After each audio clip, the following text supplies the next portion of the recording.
All right. Cool. So what we're doing, Tanner, and I'm pretty sure I mentioned this to you, but I'll mention it again.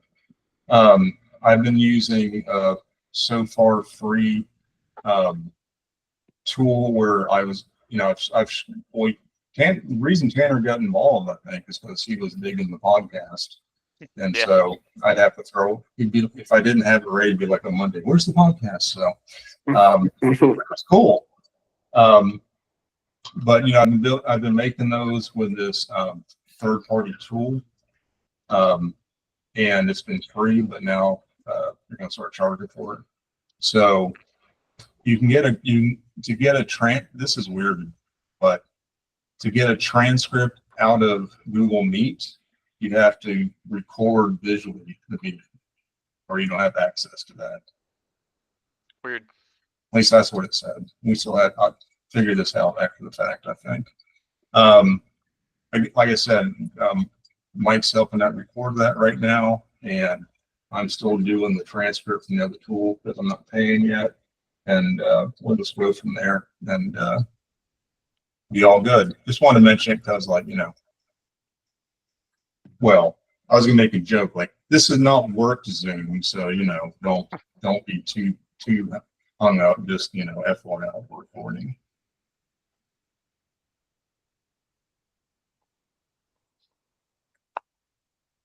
So I guess that anybody have anything before I start talking? I'm not shutting up. I guess we're gonna put Misha in the phylactery, right? Yeah, yeah. We are going to do that, but I just want to, like any pre-session things, I don't think there are, but I'll just go ahead and start, like giving the setup and overview, recap. So you guys had gotten to, you just met actually. You only met like a couple hours ago, 3 hours ago or something. Gazik, the gnome that has to know everything before he dies, really wants to, it's like, wow, you're going south of some DragonLance thing, and you're going to a storm that never ends, a big blizzard, like, count me in. I saw the White Dragon. I want to go there. But you had gone and secured enough furs and that kind of thing. So you're properly equipped. Torak will tell you, even if you're properly equipped, that doesn't necessarily guarantee anything. It'll help, but nature is what nature is. So it's about 6 a.m. and the chaos of the city in the distance kind of calmed down to some extent. Doesn't seem as drastic as it was, kind of getting a little quieter. You're at the docks right by the dry day, and Gazik can school you on the cataclysm. We'll have an opportunity for that. And so you're standing at the docks, preparing to head south with Torak, your Goliath guard leading you. And so, yes, this just a not in game, but about the game thing, Tanner. So I invented this thing called I forget the real name, the phylactery of something. I forget, phylactery of rest, I think maybe. And it's served the game purpose, but I mean, it is a thing. I never really like I get it, right? We always did it, but somebody can't play and it's like, oh, Gazik's gone, oh, Gazik's back, and it's just like, okay. They just went to the bathroom for a week. But so I made this thing called Phylactery of Rest, and Tracy says, don't tell me. And I'll stop calling you Tracy. It's amused me. I think You know he's Daryl, right, Tanner? Yes, yes. So Probably the best compliment you can give me, dude. Come on. I do have my limits, Tracy. So the phylactery, it's a triangle-looking thing. They get it from druids, mountain druids. So it looks like it's a triangle, but it's like really crudely cast iron. I think it was iron. And it has like kind of a twine's not the right word, but it's not as a big rope, just a fiber kind of natural neck piece to hang it on. And in game turns, it will hold up to 3 characters. So we use it. This week is because unfortunately Kira's not going to be with us for a while. She's always welcome back, of course. She just started school, Yeah. so she's focused on that. That's really cool too, and obviously priorities. So good for her. Yeah. So we've done that with Kira's character Misha tonight. But it's always just been like, hey, Daryl can't make it, and Cal goes in the flag here, whatever. Right? But they've also used it strategically sometimes where, like Misha was out of spells or something, or somebody was, and it's like, okay, well, you go in the phylactery, I think for a while, and then get your spells, and then she was still at the game table, but she wasn't interacting for that time. So there's like strategic uses for it too. I'll leave it to others in the party to say if they want to say anything more about it. But Cass is currently in possession of it.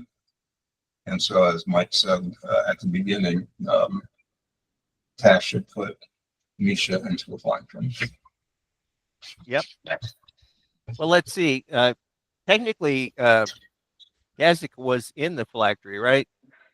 No, we're just going to square them. That's what we like didn't get out of the gate. So Fair enough.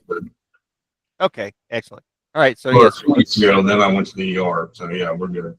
All right, putting Misha in the phylactery. So when Cass tries to do that, the phylactery starts shaking, and it starts getting more violently shaking, and then it starts like getting really, really cold to the point where like you kind of see it forming ice crystals and getting kind of blue. And it gets so cold, you have a choice of whether to hold it and get some damage or drop it. Oh shit! I'm gonna drop it. Okay. When it lands on the ground, it keeps shaking. The shaking gets more violent. The blue keeps glowing more, and it starts spinning like a top, gaining speed, gaining speed, gaining speed until it's just a blur. And as it does that, a blue glow starts emanating like a globe around it, and with that, there's a lot of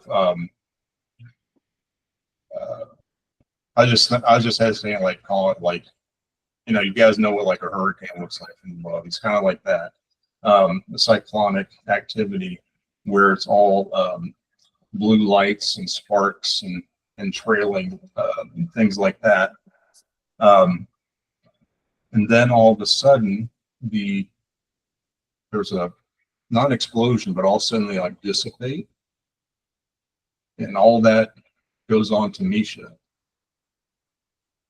And right as that happens, this blindingly blue light comes down from the heavens, and the spotlight's only on Misha. And Misha looks up. She kind of listens. She looks like she's listening for a minute. She nods and she smiles, and then she whispers some things that you guys can't hear. And then all the cyclonic sparkles and light accumulate on her, and ensconcing her whole body, making her look like, like she's one of the stars, like a constellation. Mm. At that point, she starts to ascend. She Must have been Misha call. She starts to ascend in the blue light, and she just has this beatific look on her face. She keeps ascending, and after she gets up, it's like almost 200 feet. Suddenly, the light and everything that's surrounding her cannot explodes, but just blinks out of existence with a blinding blue flash. And Misha's not there anymore. But you see all those blue sparkles that dissipated off her, and they start kind of wafting down towards you guys. And when they get to you, they start gently swirling around each one of you. And they kind of become a second skin to you as well. And when that happens, you feel essentially the embrace of your mother. You feel warm, you feel protected, you feel like you can be taken care of. And then the sparkles dissipate, and you're there, and Misha's not. Very nice. Wow. All right. Good for Misha, I think, but bad for us. Praise Mishikal. Praise Mishikal. So just for like game mechanics, Misha was very offensive too, but obviously she's like the bulwark of keeping people up. So what I've done is, it's kind of like James was talking about AI art earlier. Like I don't claim anything that's mine that I don't use with AI, but like it's such a tool now. Like, oh, I have to go, oh yeah, AI. It's just a tool for me now. But I'm going to show you this thing quickly just to kind of describe it.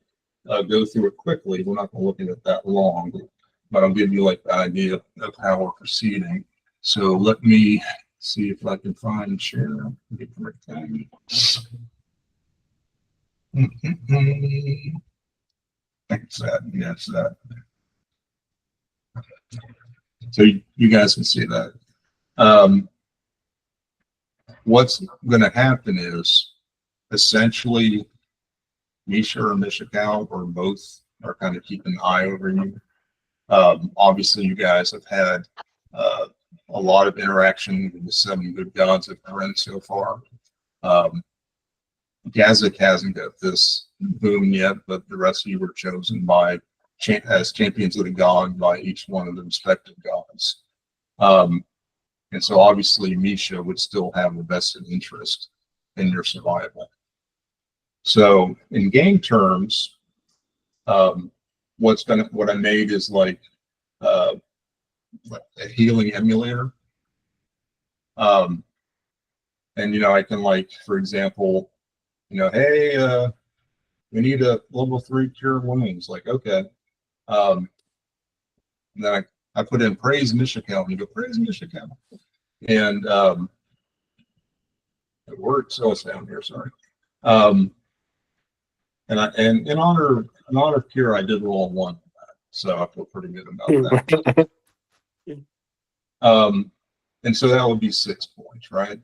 And I set 20 charges. That's like not anything set in stone whatsoever. I thought that'd be like a good starting point. I may raise it, I may lower it, just kind of through game testing, So, but it's not like never-ending flat, right? It essentially is how many you have, like, twin dolls. And so what I've done is, essentially, she's very powerful and she can start casting 7th level spells. So I don't have all these memorized yet, so I'm going to have to look sometimes at the details. But essentially, it's all the things up to that level, all the spells that like protection, resurrection, and those kind of things.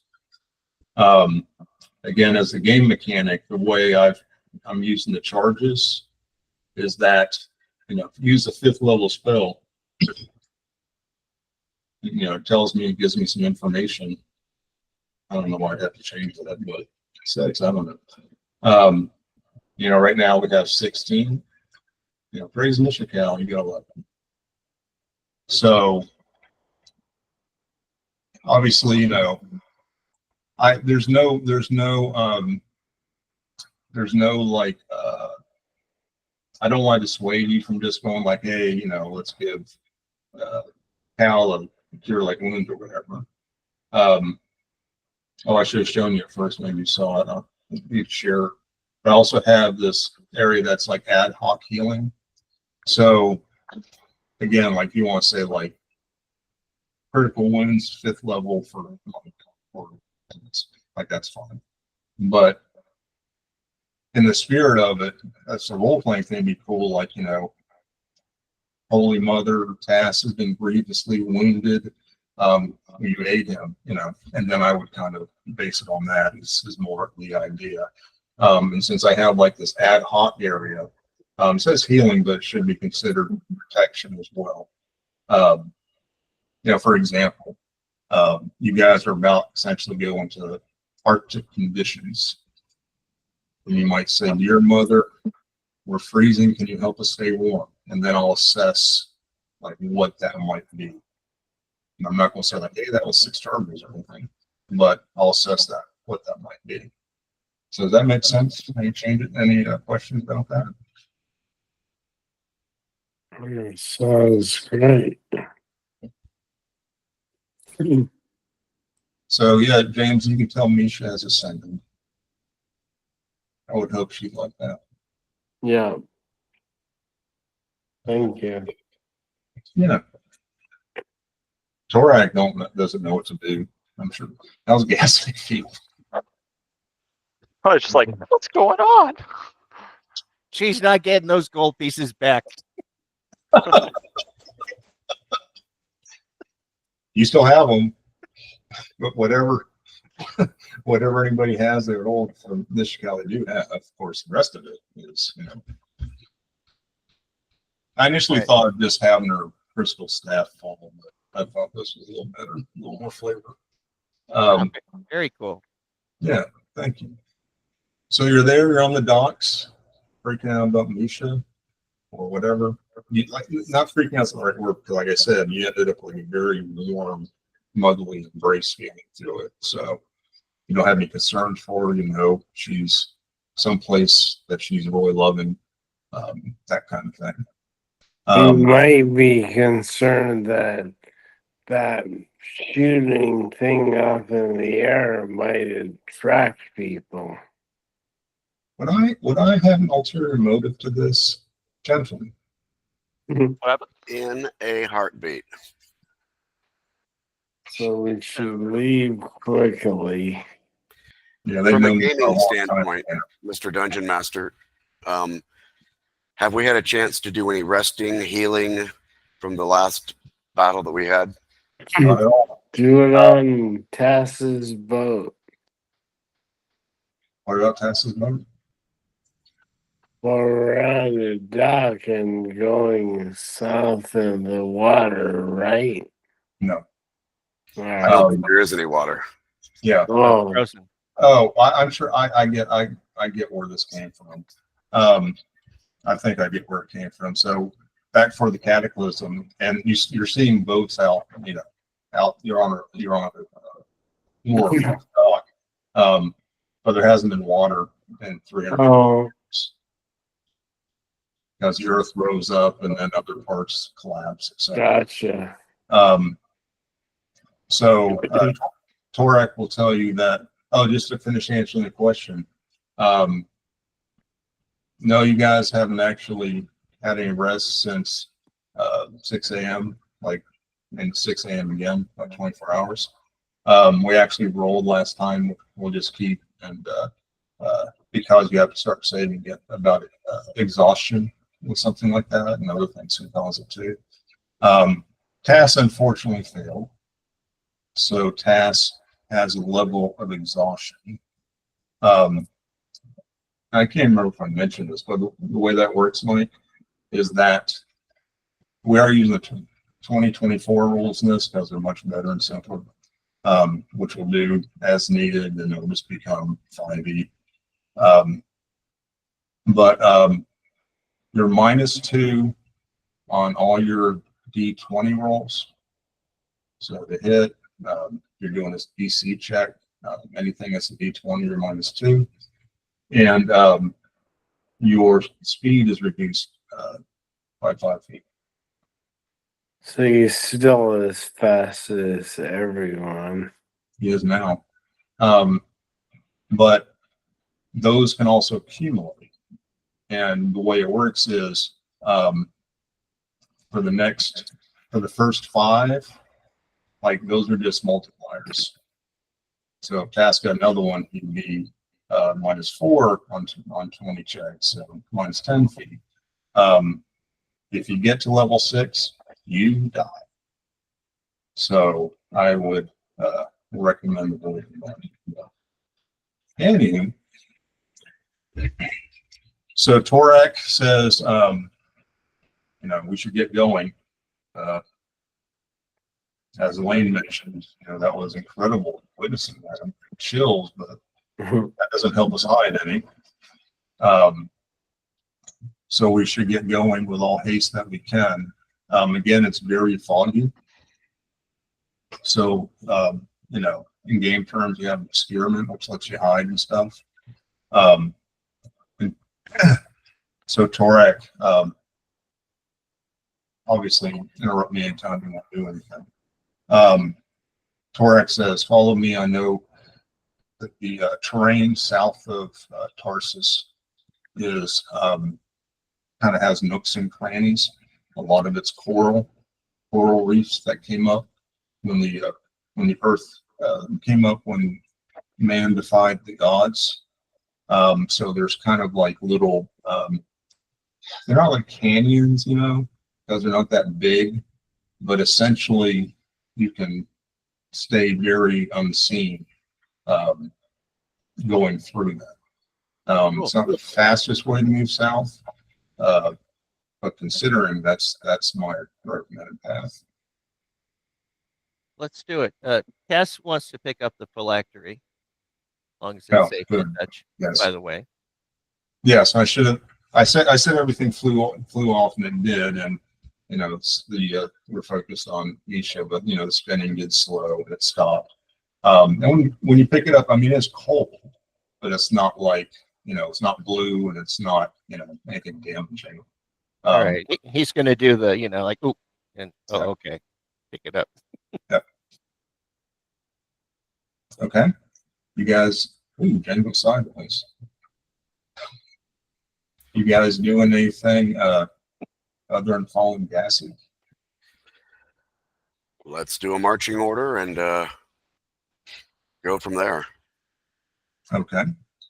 And he does realize that Tass is in a state of exhaustion, or maybe he doesn't, but I want to let him know that we need him to find a place for us to rest. Doesn't have to be right now. He says, well, that's going to be a bit difficult. You are clients after all, and I'll support that until it's going to kill me, and then some rules change. But there's a lot of places where the coral outcroppings, you can kind of get between them, things like that. There's no caves down there. You can reduce your chance to be seen, but not going to eliminate it. So again, I'm guiding, but you're driving, so you let me know. Maybe one of those places would be a safer place to rest than where we are right now. Agreed. Let's get moving. We do have 2 options, Gaz just gonna kind of like raise his hand. It's possible that some of the boats, the tops of the boats are visible, but the under half of the boats are buried. So if we were to try and hide inside of one of these dilapidated boats and then collapse a staircase or blockade it, it's unlikely we're found. But who knows what it's going to be like whenever we come out? It's possible that it's overrun by Yeah. dragonkind.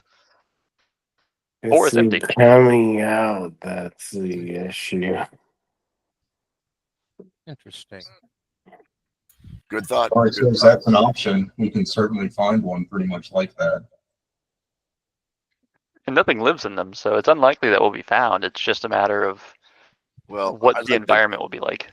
I'd like to move from this area just because of the way Elaine said that it was a bright flash. People are going to be coming down this way, checking it out, and it won't be just the people; it'll be the Red Army too. So maybe we can head south and then find one of those boats. That's a good idea because there had to They be should be scattered. boats all over the place. Yeah, Well, they're good thought.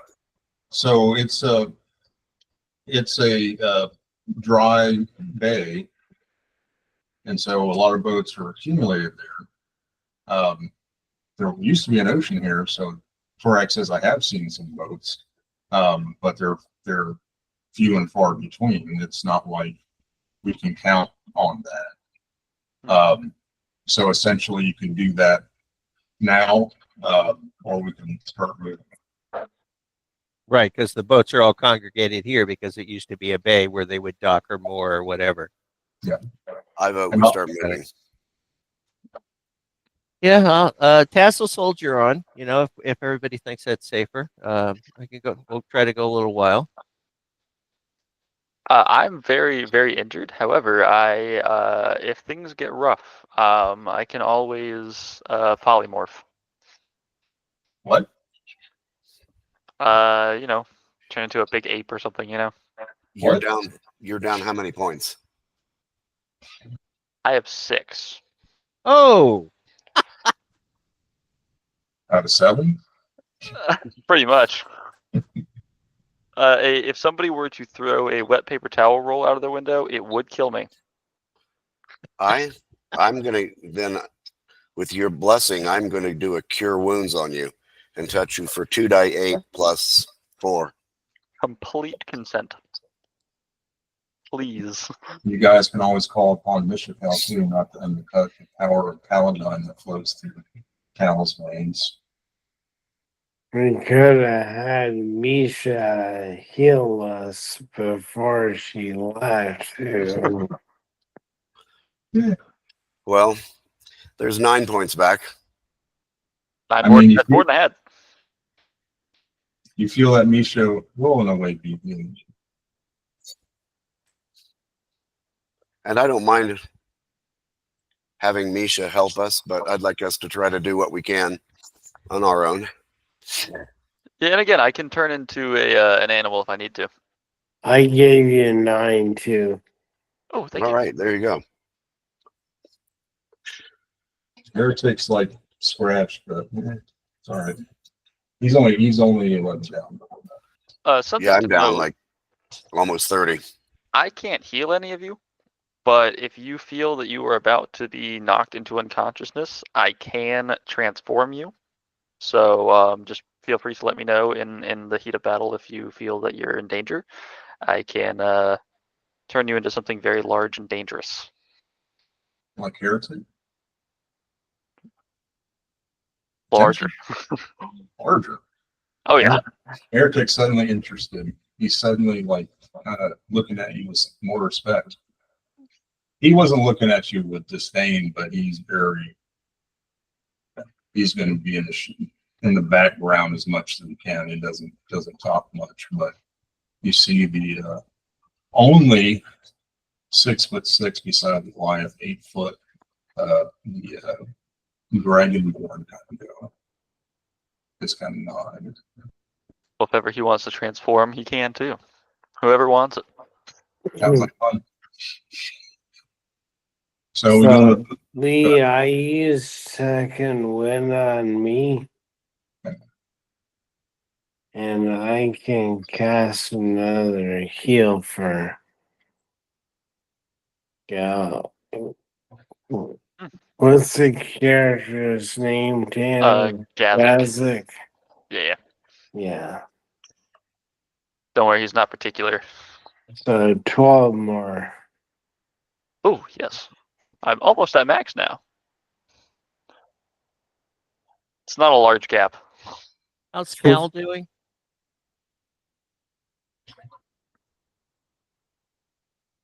Daryl, you're muted. How's Cal doing? I'm down by about 27. I've got 74 though. So I'm not. I mean, All right. it's not. I added 11 to you. Damn. Okay. Cool. And also Heretic, you know, he hasn't, you know, for Tanner's edification, he's, you know, he's a paladin. We had talked earlier about like, and you know, he'll share this in role playing at some point for reasons, but he started off as a barbarian, then became a fighter, then became a paladin. It's kind of bounced back to barbarian now. Hey, there's a pretty cool level powers up that next level. So there's reason for that, but he has paladin has a lay on hands pool of 30. He typically didn't do that much while Misha was here because he honestly, you know, this was starting when he's lower. I haven't really thought about it, but you know, he always wants to keep some in reserve, you know, for the just in case somebody, especially if Misha had gone down, he wanted to go up and like, okay, I got you. But you know, Cal's this like bruising brother, so I'm going to give you 20 of those out of 30. Do I have to actually count down? No, I got to click. Thanks, D&D Beyond. You don't need to do that. Let's move on and find someplace. If I get like below 50, then I think that kind of warrants it. But right now, let's just move before shit happens. But I do hugely appreciate it, Heretic. Okay. Yeah, from a gaming standpoint, you know, Heretic has a lot of cool stuff. I'm trying to remember better, but like, you know, he's not game PC, so feel free to go like, hey, man, Heretic have some lay on hands, because that needs to be fixed now too. So,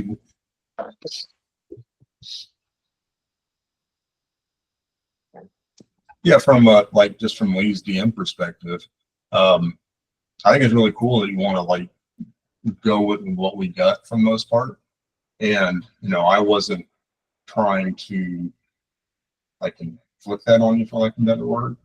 So we'll see how it plays out. Like I said, this is all testing. You know, we might end up with like vastly reduced charges, or maybe it's a mercy only thing. So we'll work on that as we go along. Even just having one revive is nice in the pocket. Absolutely. Okay, so you're going south. You find, yeah, I think I can share this. I'm going to share this right now as more of a just like an example of the terrain thing. We're not going to do roll initiative or anything. So I'm starting the map.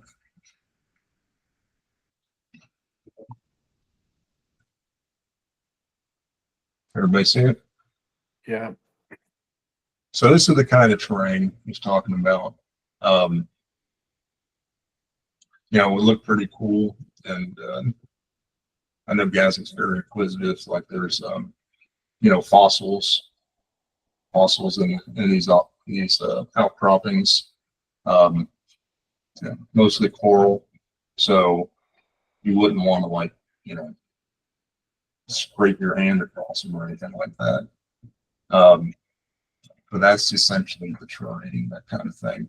And you know, this right here looks like, and it's fine for here. Like it looks like it's kind of a even levels, like up and down, but it's more of a, you know, might be 10 feet, might be 5 feet, might go to 0 feet kind of thing.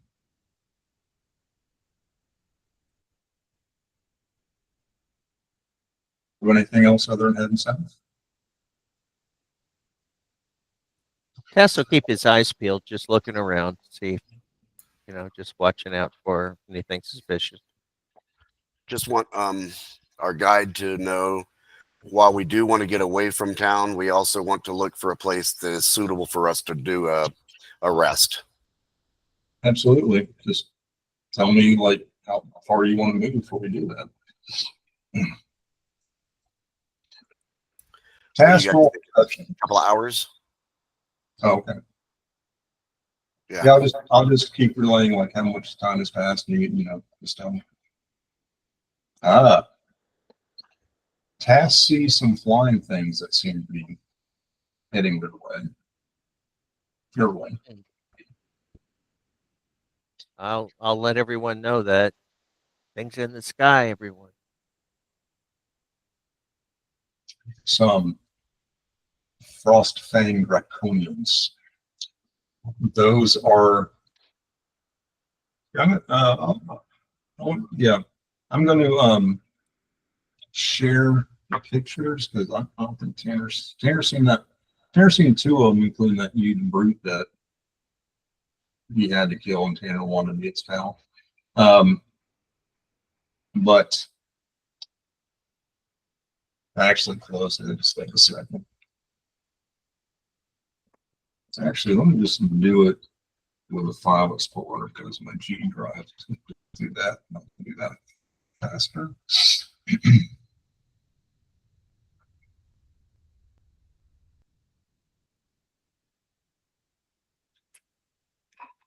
Okay. So these are. I wrote too much on my screen. These are. Try to get the right thing. Oh, yeah, I've got to say not Chrome tab. These are the Frost Fang. Candy Well, we'll see what happens. You guys see that? Oh yeah. frozen These- candy ass. Do you see infinity like it warned me? That might be fun too. So these are the smallest of the ones you've seen since getting attacked in Tarsus. These are only 6 feet tall. They do have 2 swords, but they also wield a longbow. And they're flying your way. And I'll show them to you. How far out are they? Let me bring my map up. I will show you them right now.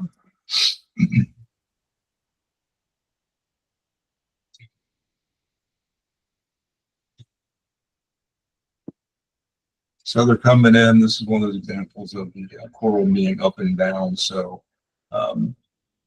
that's where they're at. They seem to be heading away. Let's hide. 3. And it's time to roll initiative.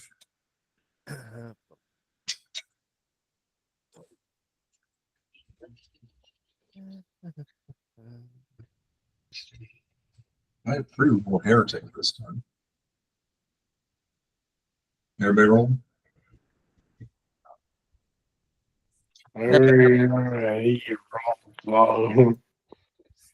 If you can call a 2 a roll, but hey, I ended up getting a 7. Ooh. All right.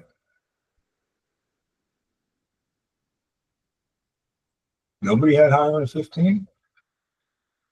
All right. We're going first then. It's a chilling prospect. Let me bring up their stat block. Let me measure about how far they move. Right about there.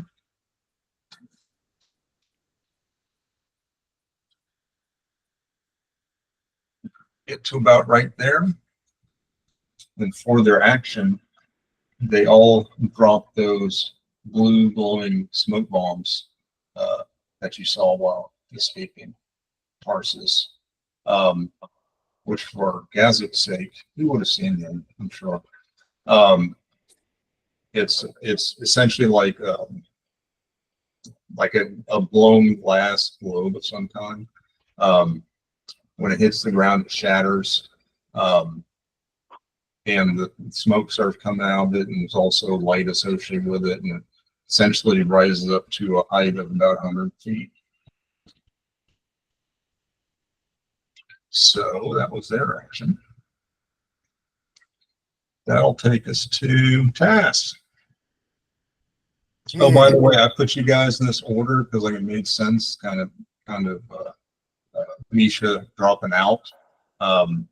I don't decide that. Feel free to, before it starts, feel free to rearrange them any way you guys want. I assume Torax up front because he's the guide, but I don't want to dictate that.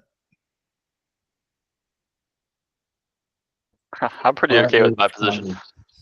I like it. Okay, cool. So Tasselhoff. Uh-huh. All right. He's going to dash, but not his full. Now it would be 50 feet, right? How about something like that? So, okay. I forget to put the blue dealies around them. They were flying. Oh, how high are they? They're coming in, so like they're probably like 30 feet up. All right. Well, let's just do.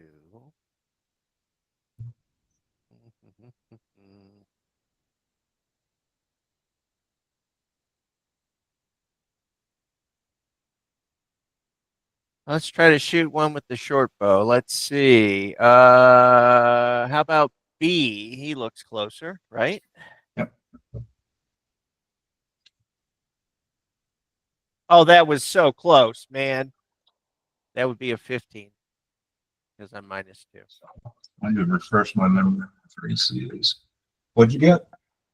It was a 7. It would be a 15 because he's -2 due to the exhaustion. Oh, good call. That's very soon. Okay. 8 points of damage. Boing. Cool. Anything else? That's your action, right? Yep. Okay. So Torak is next. Your Goliath guide. He's going to, we'll shoot at the same one you shot at to start. See what we can do. Oh, Gazik, I don't know if it'll load. I don't know if you've seen, I can't remember like what you saw in the battle. Yeah, I think you saw this. Yeah, I remember you did because like he has a 9-foot bow. Oh yeah. Which is taller than him. Like I was saying, like you just you shoot it sideways. You can't see the important hand. You shoot it that like that. And it's got some runes on it, but it's pretty plain, except it's it's like has that icy sheen to it.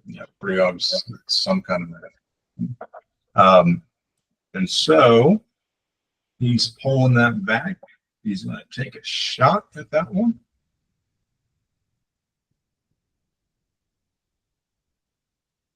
Oh, no, wait. I hit the wrong. There we go. It's been a few weeks. Oh, he got a crit. So what that means is I'm going to roll his normal damage, which is pretty good. And then I add another hit die of his base weapon type onto that. So you clear this up now. No, here we go.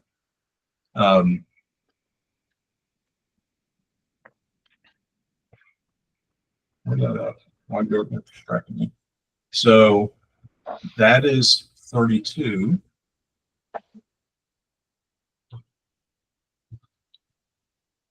And I'm gonna make him bloodied for you because he definitely is. But you know, just remember he's in there. Okay, get that. I've got my 50-inch monitor now, and I'm like still trying to figure out like how to do it, but we'll figure it out. Okay. On a hit, the target must succeed on the con save. On a critical hit, I knew something. On a critical hit, the target is restrained until the end of its next turn as AC bombs form. So this is when D&D and physics gets complicated, because you know you're moving and somebody else goes and you're moving and he's got it in the air. But I'm going to say he's fallen, so that'll be another 3d6 as he limits, which might get him. Let's see.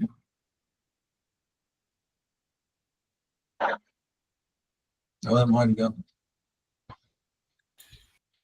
That is exactly what he needed. That would not have been successful without Master Task. So he's going to take a bead on C, I guess, with the second shot. So here that comes. That's a crit. 25. So we'll do that all over again. So that's 27 was his crit.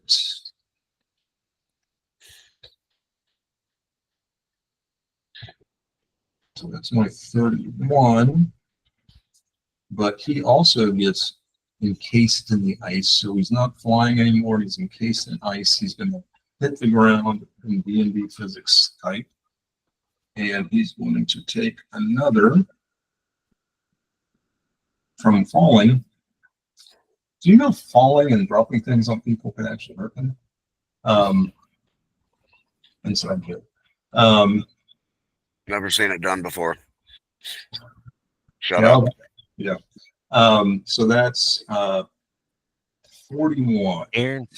Darren's instant fortress. And it's not dead, but it does get like encased in, not encased in ice, but like kind of just icy kind of ropes. You know, it's ice, but like it forms like around him.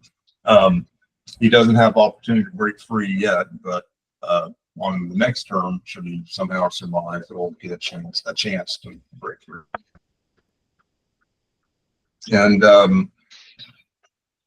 I guess Torak would move up. He would definitely move up. They can get about 4 times that. Like that. Elaine. Here goes the other two.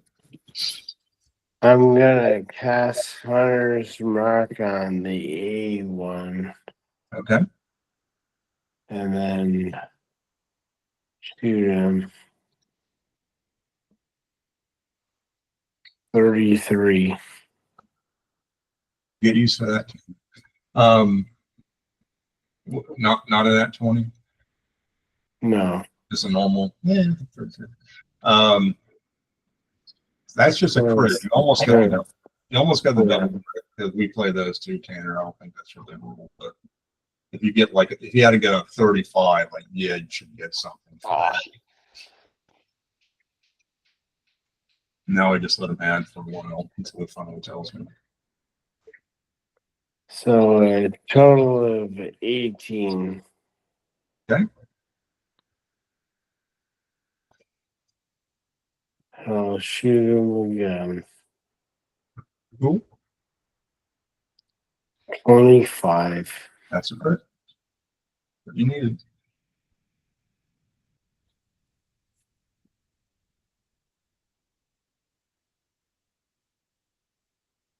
So that one is a total of 28. 28. Yeah. Yeah, he's critted. Well, not critted, he's bloody. Oh, not Torak. Oh, I just took points from Torak. Don't do that. What the heck?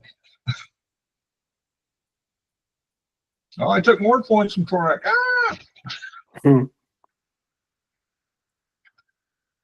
Heal. Heal. Where's there? Okay. It was confusing me because Torak has more hit points than these guys. I'm like, why does this guy get so many hit points? I don't understand. What have I done wrong? So 28? Yeah. And 18 on the first one. Oh, right. Thank you. So I'll just do that first. Then I'll do the 18.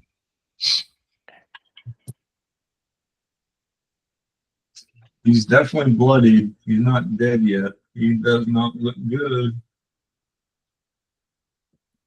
I'll just stay where I am. Okay. Does Treach do anything this round? No, I used my bonus action on Hunter's Mark. Oh, right. Yeah. So I can't really tell him to do anything. Gotcha. It's Heretic's turn. He's not like Thor, but he kind of plays him on TV. He doesn't throw a hammer, he throws an axe. So he's going to run up beside Torak and shoot at the airborne one, which is this one. Or not shoot, but throw. And he gives that a throw. So it gets. I always do the damage. So that was actually good damage. Right? We're going to do a hit first. You're singing a lot, Heretic. You made it by only one. I'm just going to do straight damage. Like I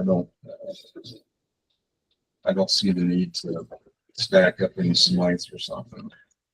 I don't think he's dead yet, though. Because of that. Although the axe came back and used a throw again. Oh, he is dead. So he gets that one. It plumps to the ground. He's got another axe throw him. Kind of looks over his shoulder at Gassix like, you want to talk this one too? I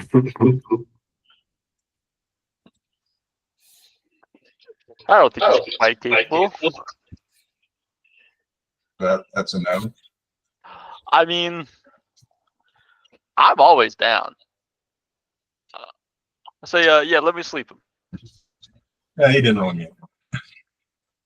He was being a little bit sarcastic.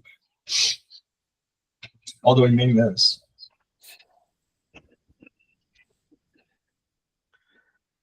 He didn't. Well, actually, it's at advantage, but he's like that. Roll again. 19. He only rolled a 30. He's trying to keep up with Elaine. He's not. Casual 30. He's not going to. And so that is a crit. Plus.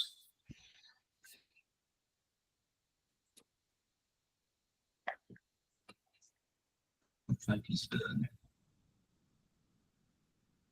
Yep. What do you want to do, Gazik?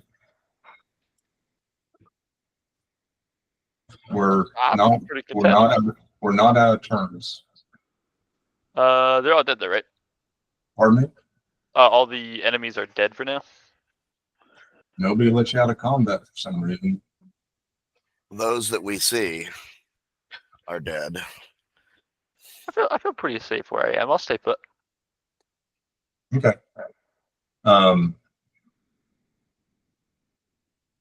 So in games, I know this is a standard rule, I'm pretty sure. So like you technically you're like withholding your action right now.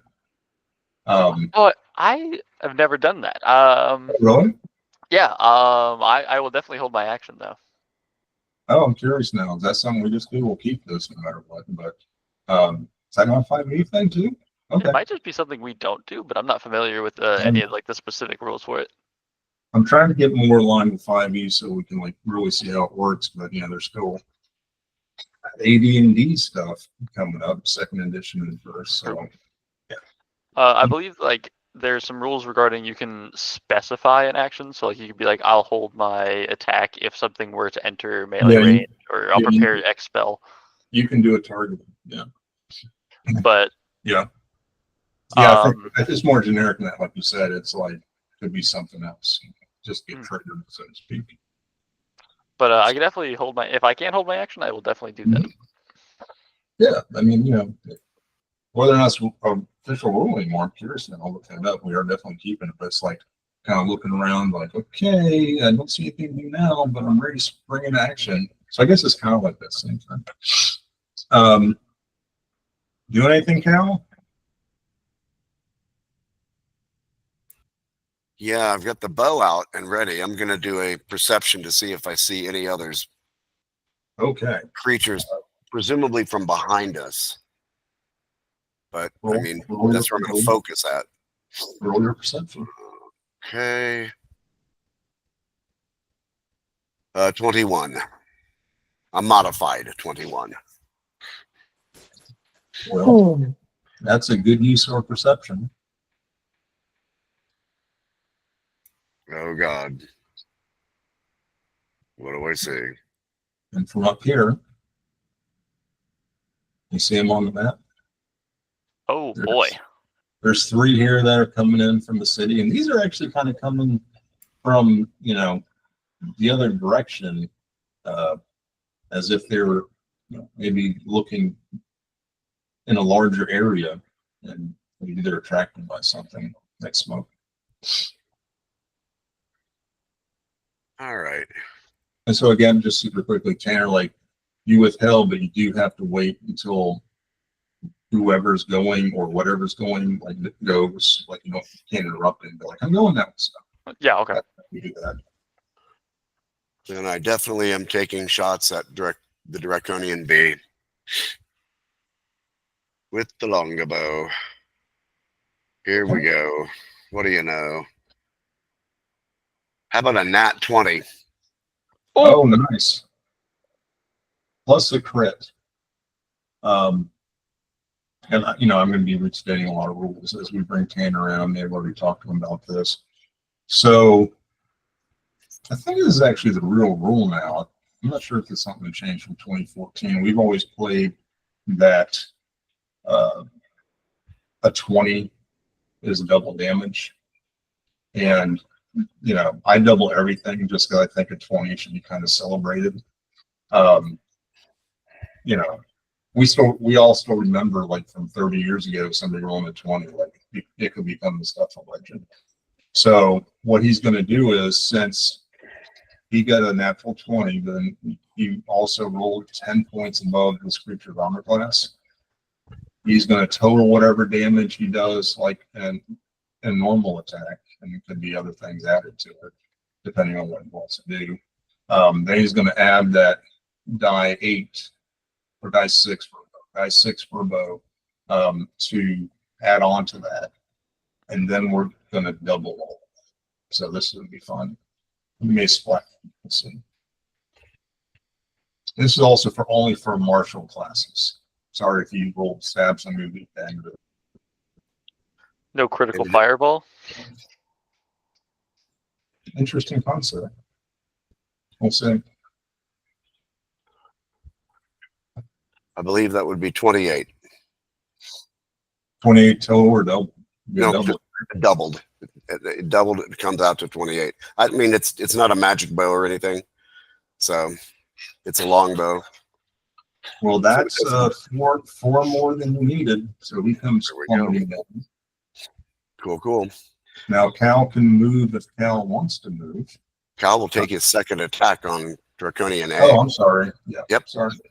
No worries. And that one will be a 16. That's a hit. 10 points of damage to him. Yeah, he doesn't splat quite as much. Nope, not quite. Would you want to do any movement? Nope. You can stay right here. And since Gazik withheld his turn, he's got a whole set of spells and whatnot. Mischief. All right. Not to be cliche, but fireball. It's probably not a bad idea for icy creatures. These guys right up here, they're gonna catch a fireball. What's the diameter of the fireball? 20-foot radius. Radius. All right. Obviously, you can get them in, but it's just fun. Oh, wait. No, we decided. No, I forgot my ping thing. Hey, it rhymes. Where's the ping thing? Oh, this guy? Thank you. You can do it since you did it. Yeah. Nice. Oh, yeah. Whole area, let's incinerate that. That's going to be a DC of 17. Okay. I don't see them really coming out of this point.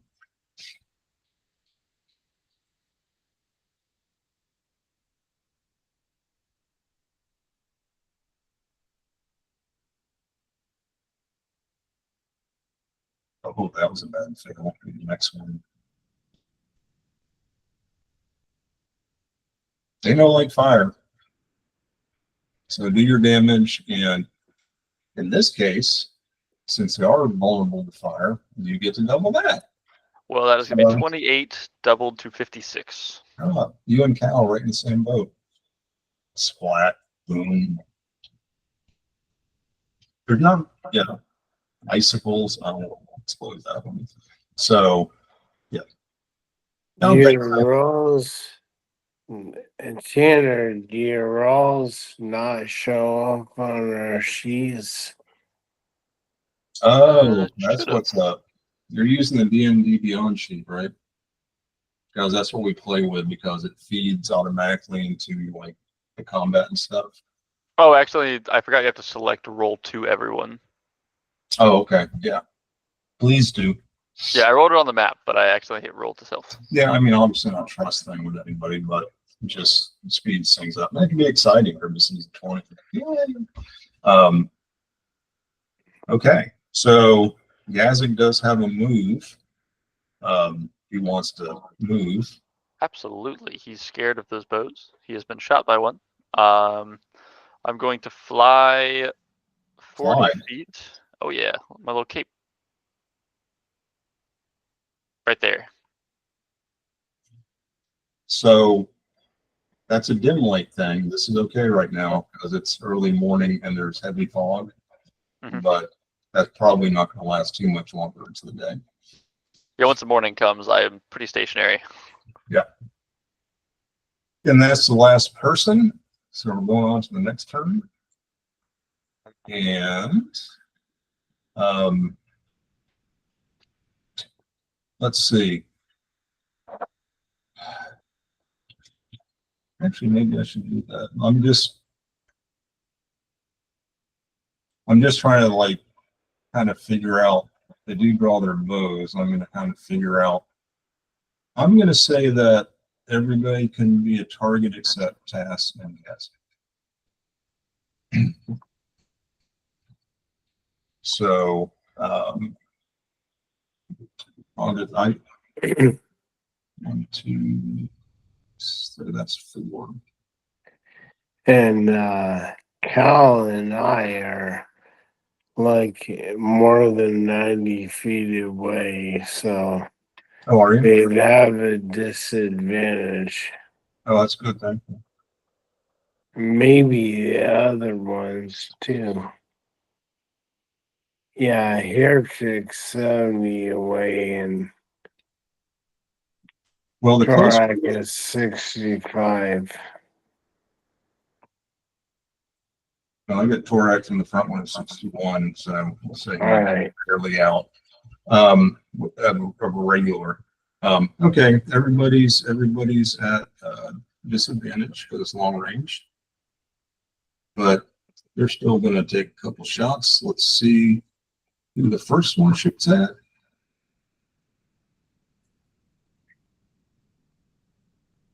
That's I don't like Torak, that big bow.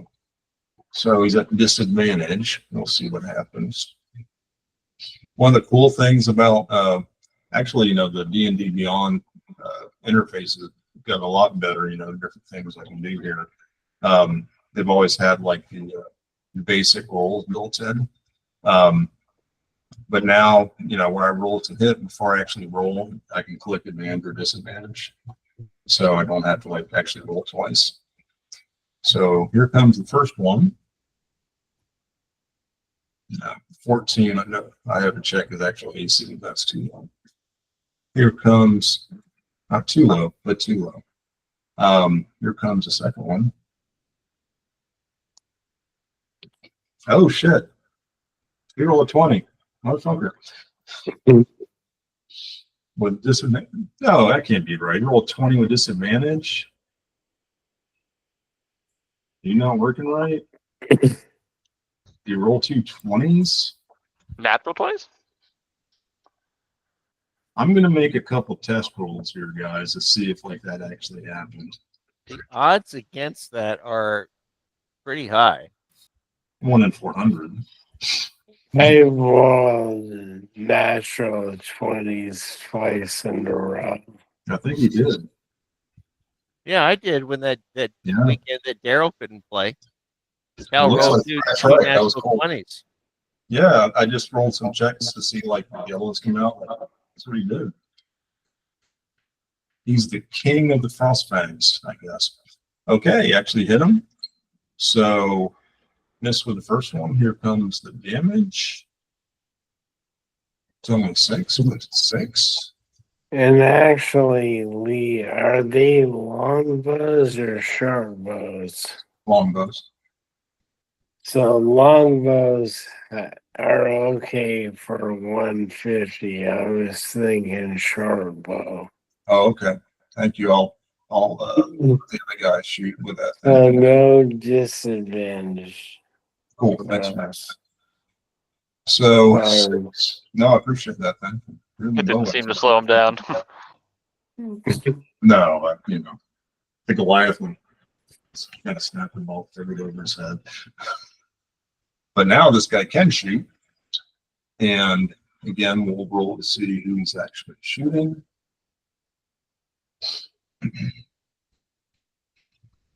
We're old school. All of us miss like physically rolling dice, but this is just incredibly faster stuff. So the one who now can reach Heretic wants to reach Heretic.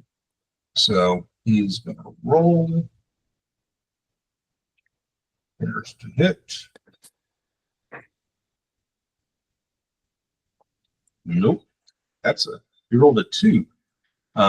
Here comes, he's as bad as his buddy is good. Here comes the second one.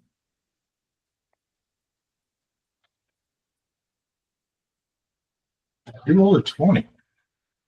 Some bitch. Oh, I didn't double damage on Torak. He needs another. He's taking a 6. Okay, got Heretic with 120. Not 120, but 120. Rolling good. Now I rolled a 4, so that's 8 on Heretic. Oh, maybe this will good. That's not good. What am I doing? Wait, what am I doing? Oh, he's on a good character sheet. Sorry, guys. Total brain fart. There it is. Okay. And then with their actions, with their movement, they try to fly away like Lenny Kravitz style.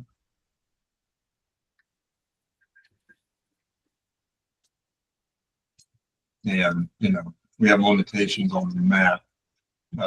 He's going to go, yeah, it's going to be about right there. So I'd say that everyone that can just got shot, who they could shoot now. Shoot, from where they're at now. And Tasselhoff's next. So they couldn't see me, so I'm assuming I can't see them. Not from where you're at now. Yep. All right. I'm going to use my where's my inventory? These wonderful gloves of swimming and climbing.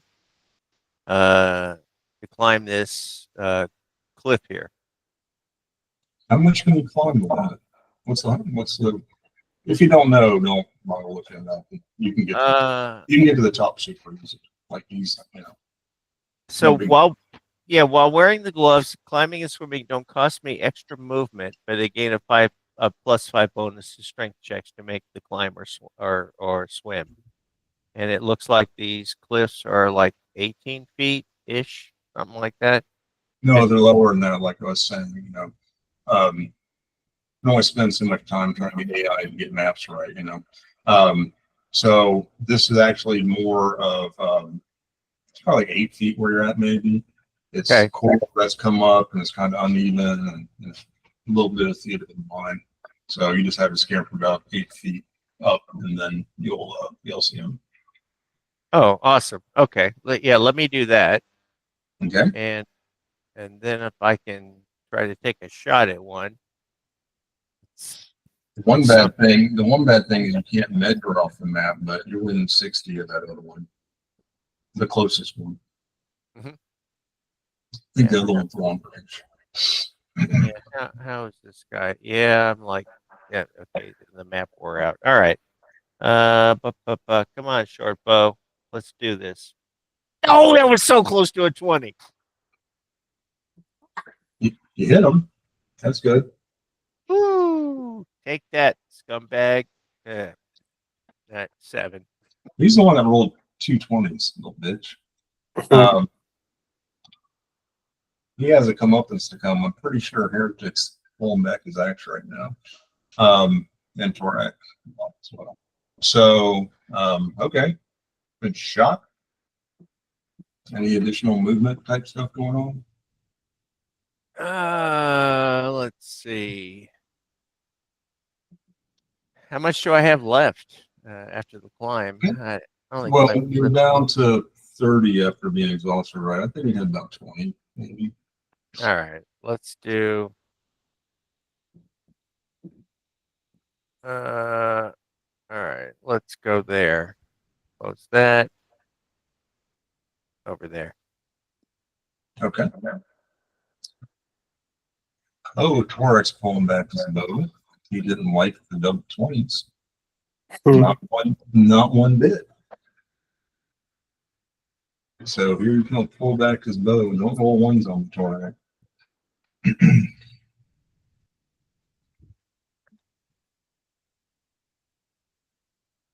It's a hit. Regular hit. So this is just straight damage. It's 28 points. Ain't nothing. With this giant longbow.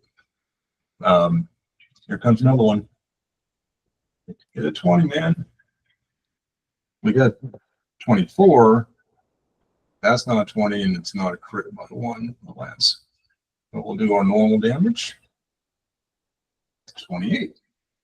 Oh, he's dead. Neat.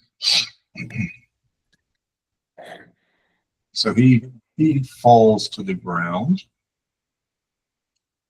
And Elaine is next. I'm guessing this is the end of combat. Maybe. I'm gonna switch Hunter's Mark to him. Okay. I missed because I rolled a 1. Ah! Even though it would actually hit him. But Gotta be something. I'll use my inspiration to re-roll that. I was wondering if you guys still knew you had those. I haven't seen one come out in a while. Good call. So only a 17. Did you roll 3? Yeah. Okay, that's a hit though. Like you had something in your eye, you still didn't. Then I rolled a 1 on the initial damage. That's the worst you've done ever, I think. So 12 total. Not to draw too much attention to it. That Draconia should feel extremely lucky right now. Yeah. But here comes the second one. Nat 20. Roll if you must. It's crit and double damage. Yeah. So this We lost Tanner. Hopefully 18 Sorry, plus. I'm listening. I'm just doing something real quick. Okay. And I wanted you to witness some of this 20 action from Elaine. So 52. There you go. Just FYI, you would have actually killed him with that one, but yeah. But he's gone. So you're out of rounds.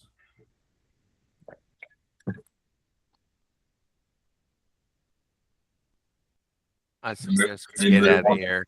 Anybody want to do anything before they move on? I don't think. Well, they've had a couple minor things. Torek's good to go. Heretic's good to go. You sure now? Mm-hmm. All right. And in my movement, I will, in my action movement, I'll just catch up the. Okay. We're not in combat anymore, so you guys can rearrange or whatever. Right. So Torek says, well, those weren't hard to kill, but they marked us again. So let's move on and want to go about 2 hours, depending on what else may happen. Head out with some alacrity. Definitely need to be at least 2 hours from our current location. Let's do it. All right. Let's roll some random chance encounters. They don't want to come fight us. It's too cold. No. Yeah. Stay inside.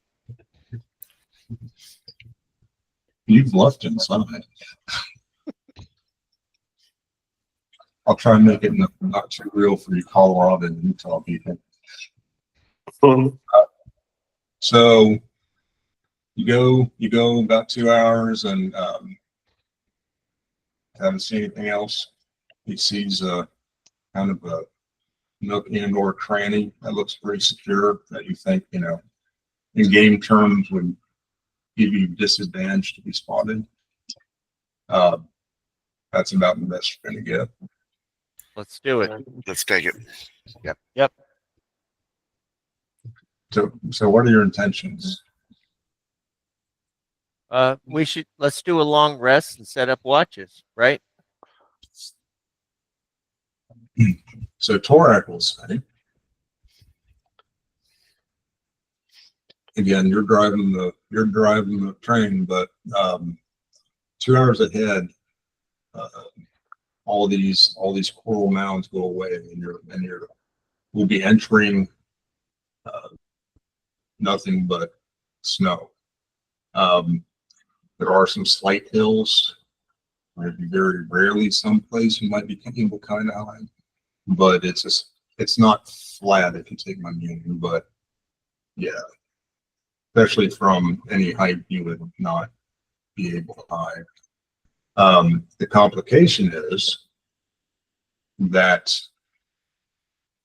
you have to decide now whether you're going to stay here. Let me do some math on it first. Let me do some math on it real quick. Okay. I think I was about to say the wrong thing.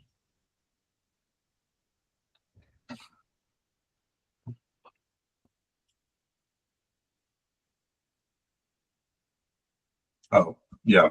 I remember what I was trying to say. So right now it's about 10 a.m. About 2 hours ahead, about noon, we'll hit that Arctic plane. You absolutely can't. We can't travel at night because we'll all die. So you can get in 4 hour. So what I'm saying is, if you took a long rest now, the sun would have set, and you'd be might be able to get like on the edge of it, but that's where we'll be for the night. Unless I'm not going to go with you if you choose to press into the night, because you will die. But that's where we're at. It's probably wiser to continue now and rest whenever night comes and just march through the day.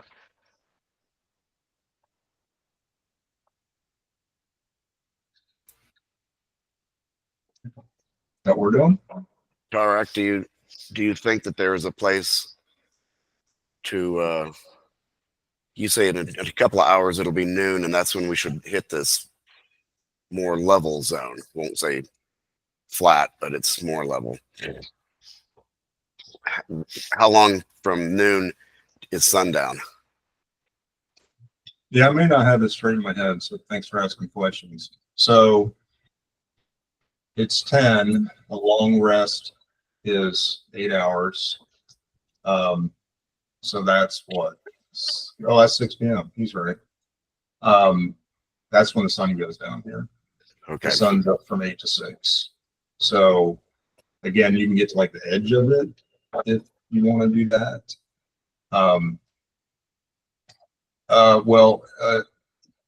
Tarek will say, if we do get to the edge of that, I'll have an easier time of providing you shelter. So that might not be a bad idea. Then I Good. say that's what we do also. I'm also rather capable of manipulating snow. So if we wanted to dig into the snow and create a shelter within it, I can make sure it's structurally sound. I love this guy. Well, you guys snow better than me. Oh, I'm taking out my bow again. See, this isn't fair because Tanner's laughing at that because he hadn't heard it 1,063 times. Yeah, I could count. Oh, he'll get sick soon. He'll get sick of it soon. Tanner hasn't heard any of our jokes yet. You're right. That's cool. No, but I agree. Let's keep moving then, and then stop, build shelters the best we can, because Torak can do it too, or something, and we'll call it a long rest. Okay. Let's do it. So another random roll.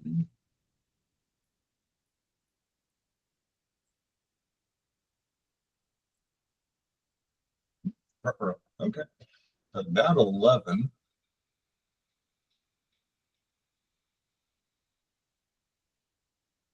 That sounds right.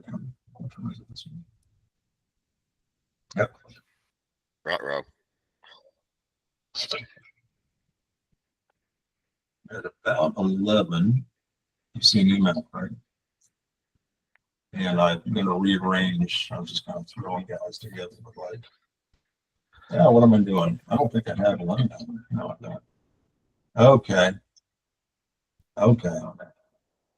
Let's bring a lane tree channel.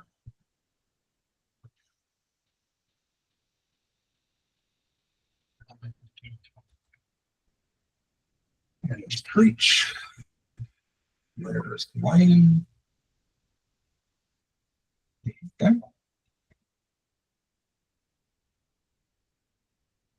So you're about an hour away from the edge. And you can't really see it now yet because of this rocky outcropping. But up ahead, you hear a mighty howl. And if you kind of scooch over to the side a little bit, you'll see a big winter wolf up there.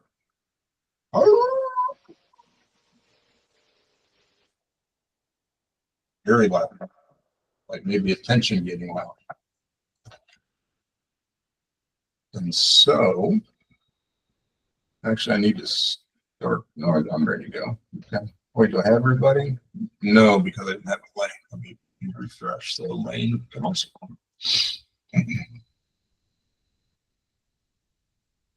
Let's get set up. Why are you not seeing the lane, dude? You let me do this again.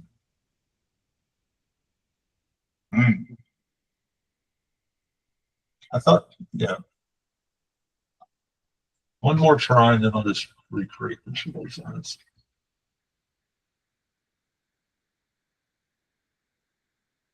Actually, it'd be easier. Elaine, I'll just keep track. James, I'll keep track of the numbers, and you'll say, like, when it's your turn. We'll just go that way. Okay, so let's roll initiatives. Maybe we'll be going first, anyways. Hey, not bad. The map went away, didn't it? No. No, we can see it. Went away from me. Okay. That's a very large wolf. It is. All right. Everybody roll initiative? Mhm. Okay. What'd you get, James? 23. Yep, you go first. That'd be easy. Well, because I'm an animal guy, I might, if it ran up to us, I try to use animal handling to get it to go away Okay. or calm it down. So you're withholding? Yeah. Gazik, I suggest another fireball. It's your turn. So I'm thinking of doing something a little weird. Heretic wants another fireball. Go ahead. How high is this cliff? Let's say 15 feet. I Oh, think okay. you skipped over me, did you not? Unless this is broken. I was at a 17. Oh, I did skip you. I'm sorry. I clicked because Elaine went, and then he's not in here. Yep. Hal's turn. Oddly enough, I did want to go ahead and just withhold anyway, but I want to use that time to scan around, especially again behind us, using my perception. Okay, go ahead. And roll. A nat 20. Total You do- 28. You see two more that they have, again, with the physics of taking turns to move. They're already kind of like moving up, like maybe this other wolf has called them, kind of thing. And so you see one, not moving like it's not their turn, but they're kind of coming up, and you see one there. Right, like a pack attack. Pack attacker.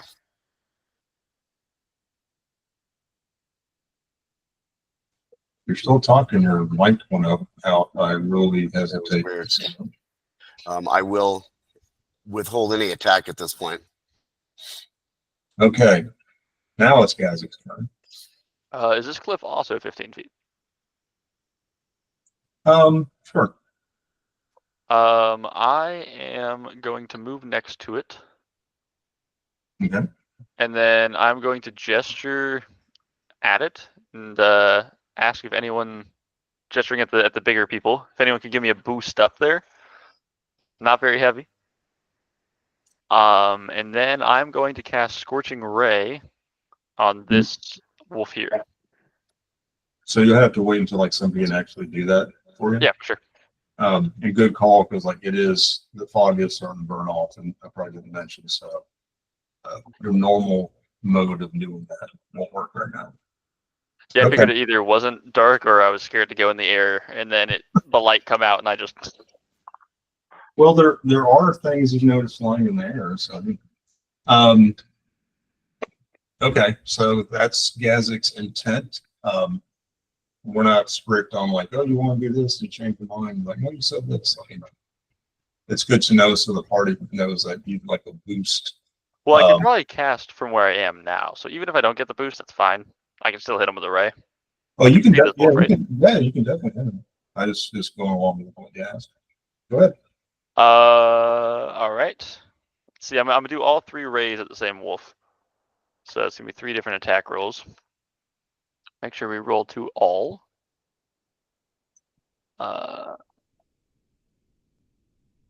That's one of them. Oh, nat 20. That's another one. Where is this? No, that missed barely. Well, they get +9 each. So that's a nat 20, then a 29, and then 2 21s. Okay, those hit. Unfortunately, no bonus for the non-martial character, alas. But you get to cast Fireball, so no tears lost. Very true. It's gonna be 28 points of fire damage. Couldn't get my voice line. There you go. These don't have vulnerability to fire, but it does normal damage. He is not bloodied. So you hit twice, didn't you? I'm confused. Oh, so that's all 3 of the bolts damage. So each ray does 2d6 damage. So So you 28 kind of was come all out as a okay. You can split it between targets, or you can just do all one target. Oh, okay, cool. Yeah, I was thinking like magic missile type things. But okay. Fair. All right. So now it's Tass's turn, and Tass, I need to roll percentile dice. No reason. I keep forgetting about this. Yeah. So the number actually now is 14. Right. And roll those publicly because I want to see them. Oh, how did you do that? How about those apples? Okay. So Tass is doing something unexpected for the first time.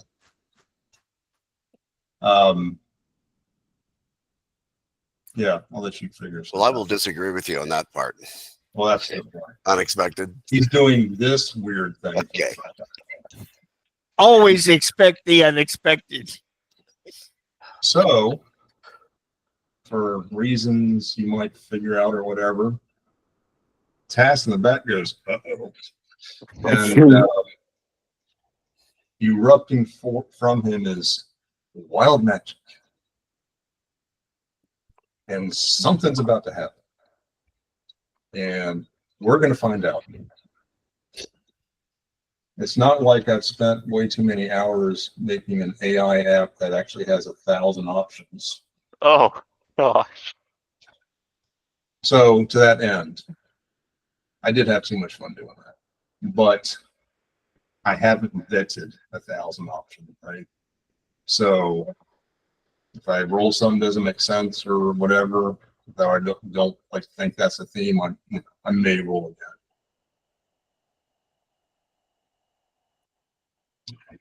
And I'll just say this a couple out, I guess. Since you are a follower of Broncala Tass, you actually get to see 2 rolls come out. I'll share those with you, like in chat, and then you can decide which of the 2 you want to happen. Oh boy. Okay. You have just a tiny bit of control due to your God Broncala. All right, here we go.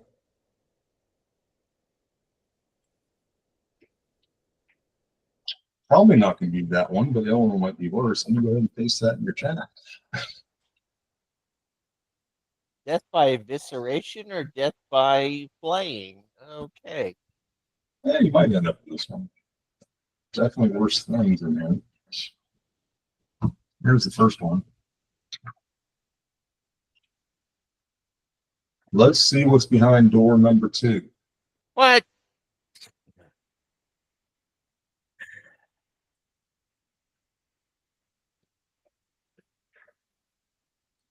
This is one of those, like, I may also do this too, because like I said, I haven't vetted anything. So I like what it's saying, but there's some stuff in here I wouldn't want to edit. So I'll share this.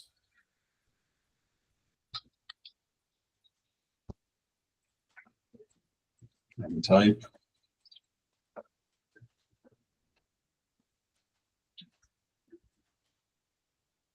I didn't write that in real big grammar, sorry.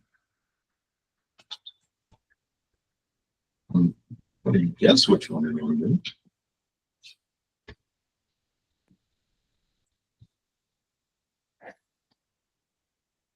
What happens, Fast? Don't be afraid to be colorful in your description. So that second option that is directed at a target, correct? No, it's you. Number 2, baby. Enlarge. Hey, Task suddenly doubles in size behind you. Like a miniature Stay Puft Marshmallow Man. So he's now like, he's about as tall as the Goliath, I guess, about 8 feet tall. You know, his proportions are the same proportions. If anything happens, like we have to cross a rickety bridge or something, we'll do some math. But unlike our old friend Richard Greenwood, who told me when he was running the game, he said, "Okay, it doubles, it has an enlarge, it doubles in size, so it's twice the weight." And I'm like, no. That is not how that works. So that's your action task. You have movement. That was weird. All righty then. Let me see. So, Oh, you would not have wanted that one. I'm just kind of clicking through. all right. I am going to. Let me say this before you go. No, wait, let me think for a second. No, go ahead. I had in my brain the stupid idea, like, well, you can go twice as far. Like, no, you're medium, small, medium, will go a certain rate. I do, in general, like my giants and stuff, like I'll let them go faster because I think they have bigger strides, but not crazy. But go ahead. But yeah, he's so short that when you double his size, he still doesn't get to move faster. Well, you were small and you're now medium. So Yes. Victory. All right, let us dash over about here. all right. That's your turn.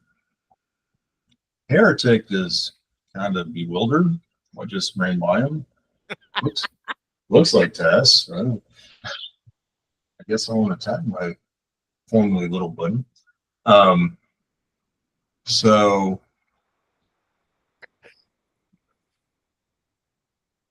oh, you did attack him. I said, I don't, because my character, like, I never want to decide, like, oh, he's going to attack because nobody else has, and now you have to fight. But Gazzik got him. I don't think he'd be able to see that one from there. So I move kind of over here. And now, what is that distance, just to be sure? That's actually about 75 feet, although I get, like all the other special mankind's I made at the beginning, I gave way too much power and range, so it's still going to be short. Very good. So here comes the first one.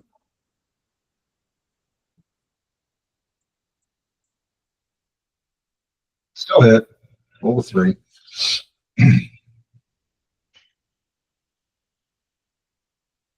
Rolled a 1 on damage. That was really great. I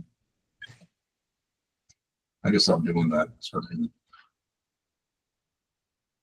Another 8 though.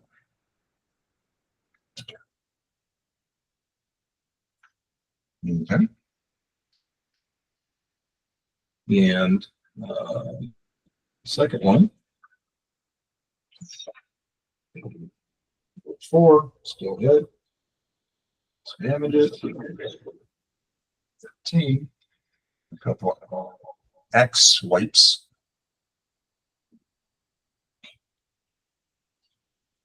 He's bloody now.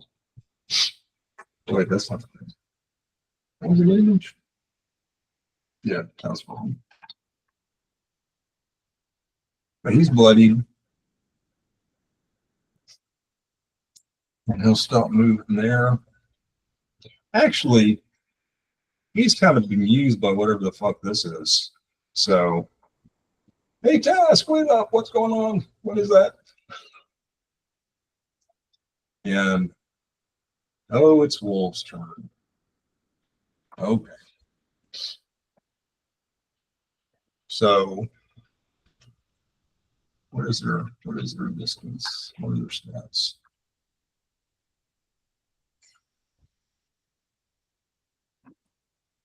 Where's the they're fast.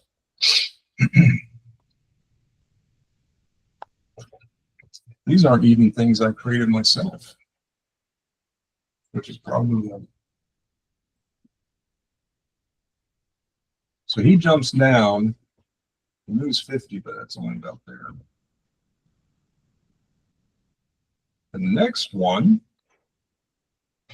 he's not going to attack directly, but yeah, let me measure this so I'll get the scale here. Oh yeah, he can do that. He's going to jump down, join the pack, and just stay. Even though he could be in front of me, he's like, no, I'll stay a little bit behind the alpha. Another one appears that's come and running since the alpha called. And how far can he go? I think he just stayed behind alpha too. Yeah, he's going to go that way. It's about. He's a little uppity. You might be going after alpha at some point. So he's like, yeah, I'll go past him on here. One Gazette has run up to the edge and seen a very tasty morsel waiting down there. And here he comes. Ow. He probably seems very large to you. Yeah. So he's going to try to bite you. Oh, interesting. Okay. What's your AC again?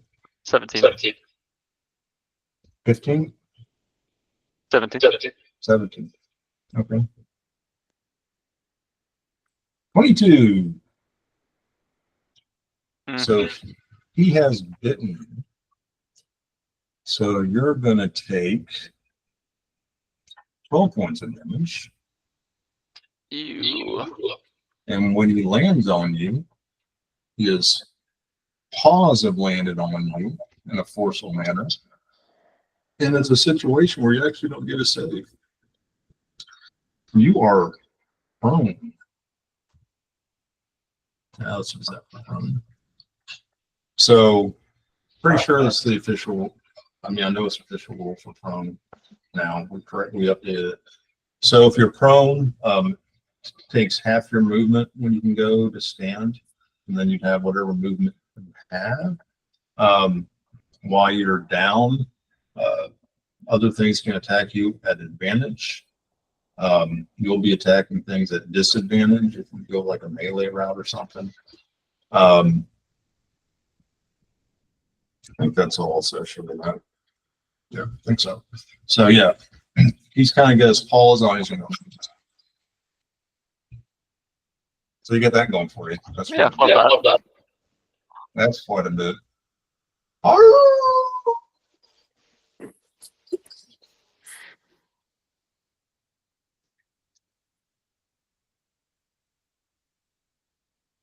Oh, you can get any one of these tasty morsels. Let's see. Just roll anyway, I think. If it was smart, it probably would include treats, but it's just not smart. So we'll roll treats in there too. And who wants to bite the jaguar thing?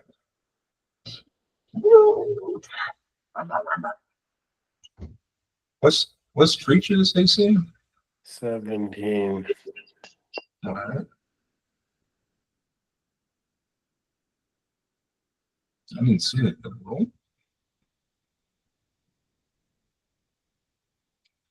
Oh, I missed the roll. I re-rolled, but he missed both times. And since he missed, you're not.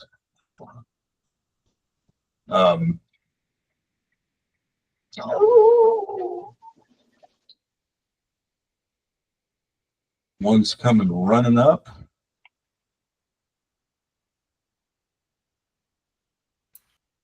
That's a little farther. He can officially move, but we'll say he leaves and he's going to end up there. I didn't want him standing on the drawing of rocks. Is there any more? Yes, there is.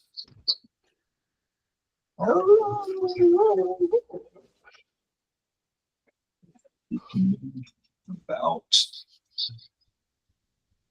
I really could move that for him. Well, I mean, it'd move as fast as the other one because not catching it too much. So that's what's up now. We fast forward to them on their turns. Torak. Okay.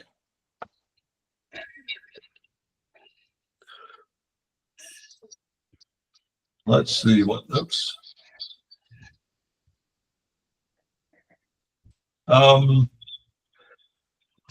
Well, I think Torak would be more concerned with we didn't pay him personally, but he got $1,000 gold pieces to take care of. And he's bipedal. And he probably was already turned that way. So he's trying to shoot that one off you. He has it. The effort is appreciated. See what he can do. He's pretty good. He's done this a few times. It's loading slow. Here we go. Here's the first bow shot. 14 minutes. Yeah, he missed. He missed by one. It's not bitch. Okay, roll 20 this time, dude. Here's the second shot. Roll the same thing. Fuck. I'm sorry, Gasly. He missed twice. Worst guide ever. Oh, he heard that. I withheld. What do you say, James? I withheld. So I've never used this before, but I want to try the animal handling. Okay, Torak needs to move first, but we'll go to All right. And part of this is also like, showdown, nothing to do.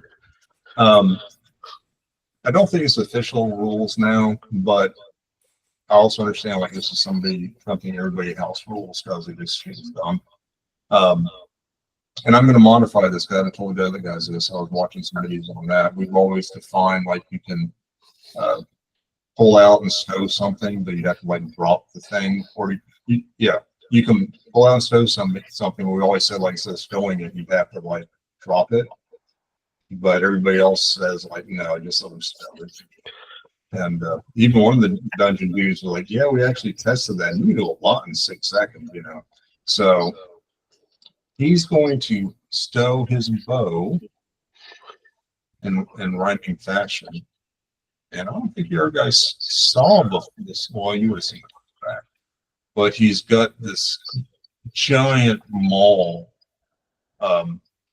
that's similar to the bow, and that's got like ice on it and some runes and stuff. So he's not going to be able to hit because he's already done that. But he's run up with the maul to your side. Now, Elaine, sorry, Dan. So you want to do animal handle or something? Animal handling.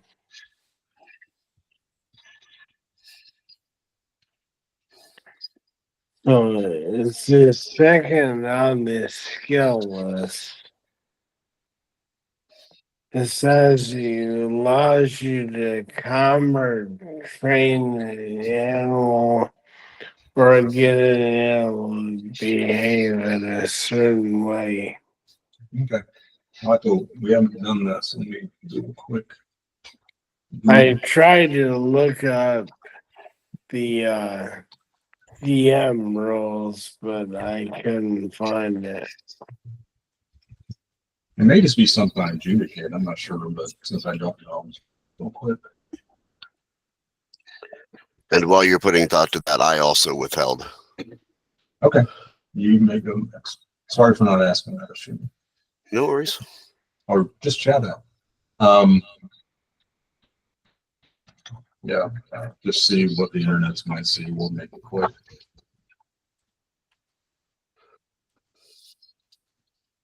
Honestly, we haven't done like those things very often, but we should. It's supposed to be a big part of the game. Okay. Blah, blah, blah, blah, blah, blah. That's not really what I wanted.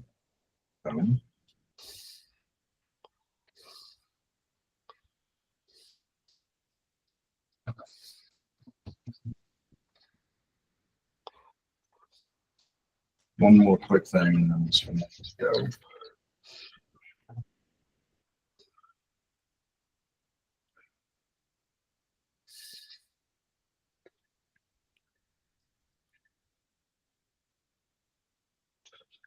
Oh, okay. It's me. Okay, good. I just want to make sure.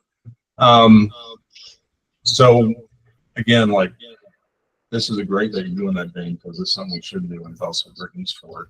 So when you do the checks, like I assign a difficulty level to the check. You know, a 5 is essentially kind of easiest thing ever. I don't think we roll for 5s. I think that's just a go ahead. A 10 is considered average. 15's like hard, and 20 is impossible. Of course it is. So I'm gonna get a 15, and so you roll your animal handling and get a 15 or over. He's not in your control, but you kind of soothe him a little bit. I want to comment on and just go away. Okay. So roll a d20, or roll the animal handling. 21. Yep. So this one, wolf is kind of chill now.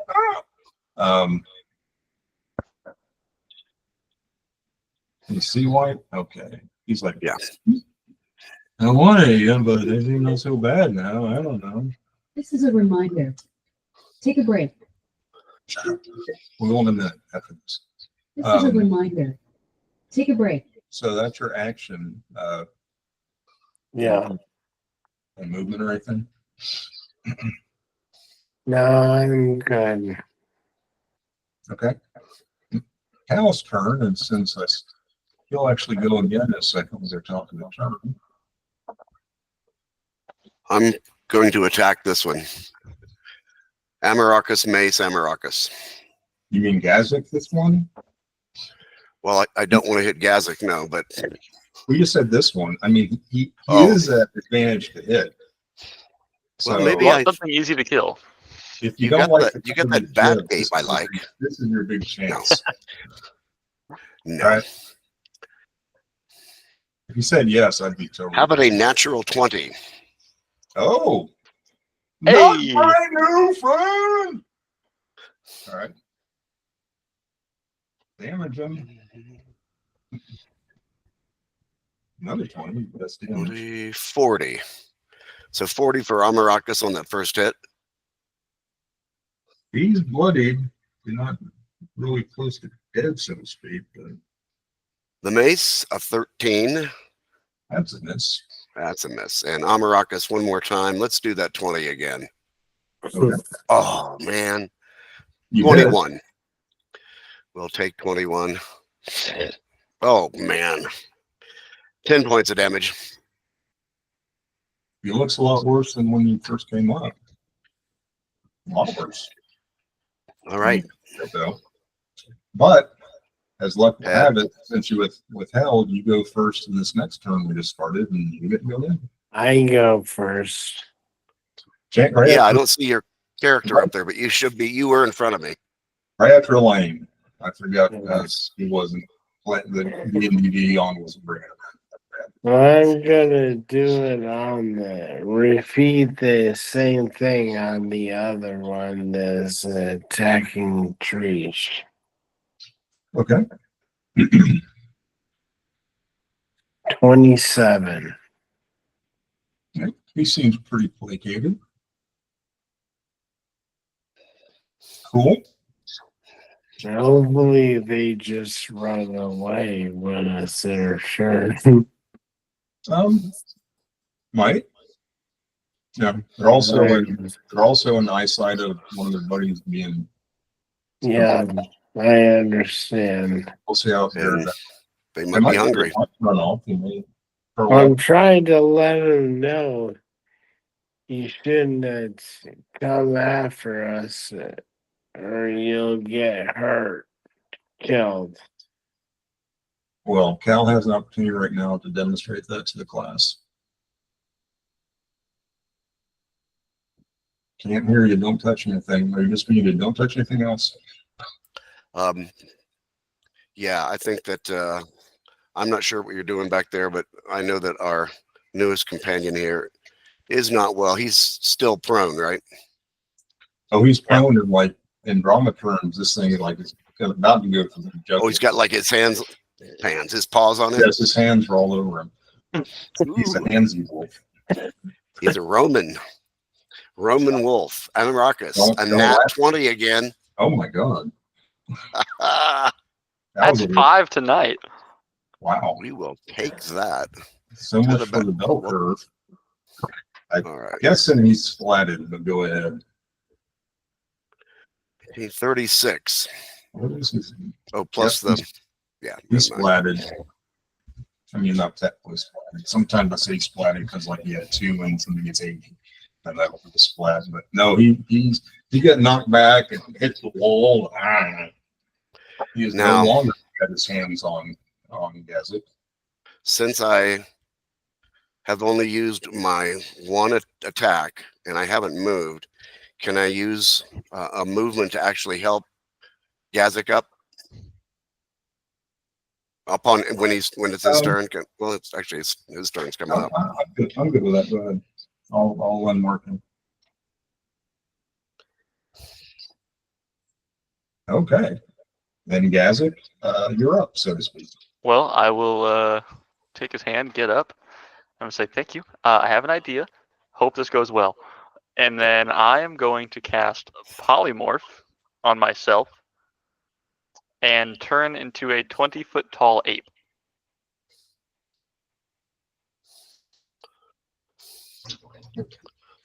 I was hoping there'd be something I could actually like just pull up a token for. I don't know if I get a 20-foot one. Do we have a large one? You could probably just drag him to make him larger. I don't think I can do that with tokens. You can let me know. I'd love to do that with my dragons. However, Hey! where is it? Oh, there he is.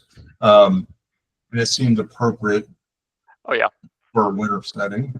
So I am But we'll just now going to climb onto this big rock here and just start slamming the ground and just beating the chest, doing the ape thing, trying to scare off the wolves. I like it. Is anybody in the group going to stay how they started, by the way? 6 foot, 7 foot, 8 foot task says. I'm not gonna lie, I really thought about polymorphing him because I was like, if that stays, he would be a 40-foot tall ape. And at that point, he's basically King Kong. But turning someone into an ape without prior consent is generally considered rude, I think. Yeah. Speaking for heretics, like, yeah, check first on that, please. I think that's going to be a situational thing at best.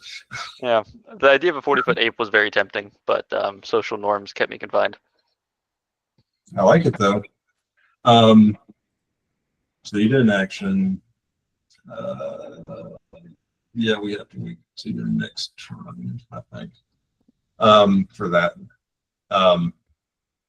I'm gonna let you roll like an intimidation check. Actually, roll your intimidation check now. It seems like a continuation of what. Okay. So roll a dice, and I'm gonna modify it for your King Kong size. All right. It's not your regular intimidation. Let's say, yeah, I'm gonna say we double that. So you roll a 30 on intimidation.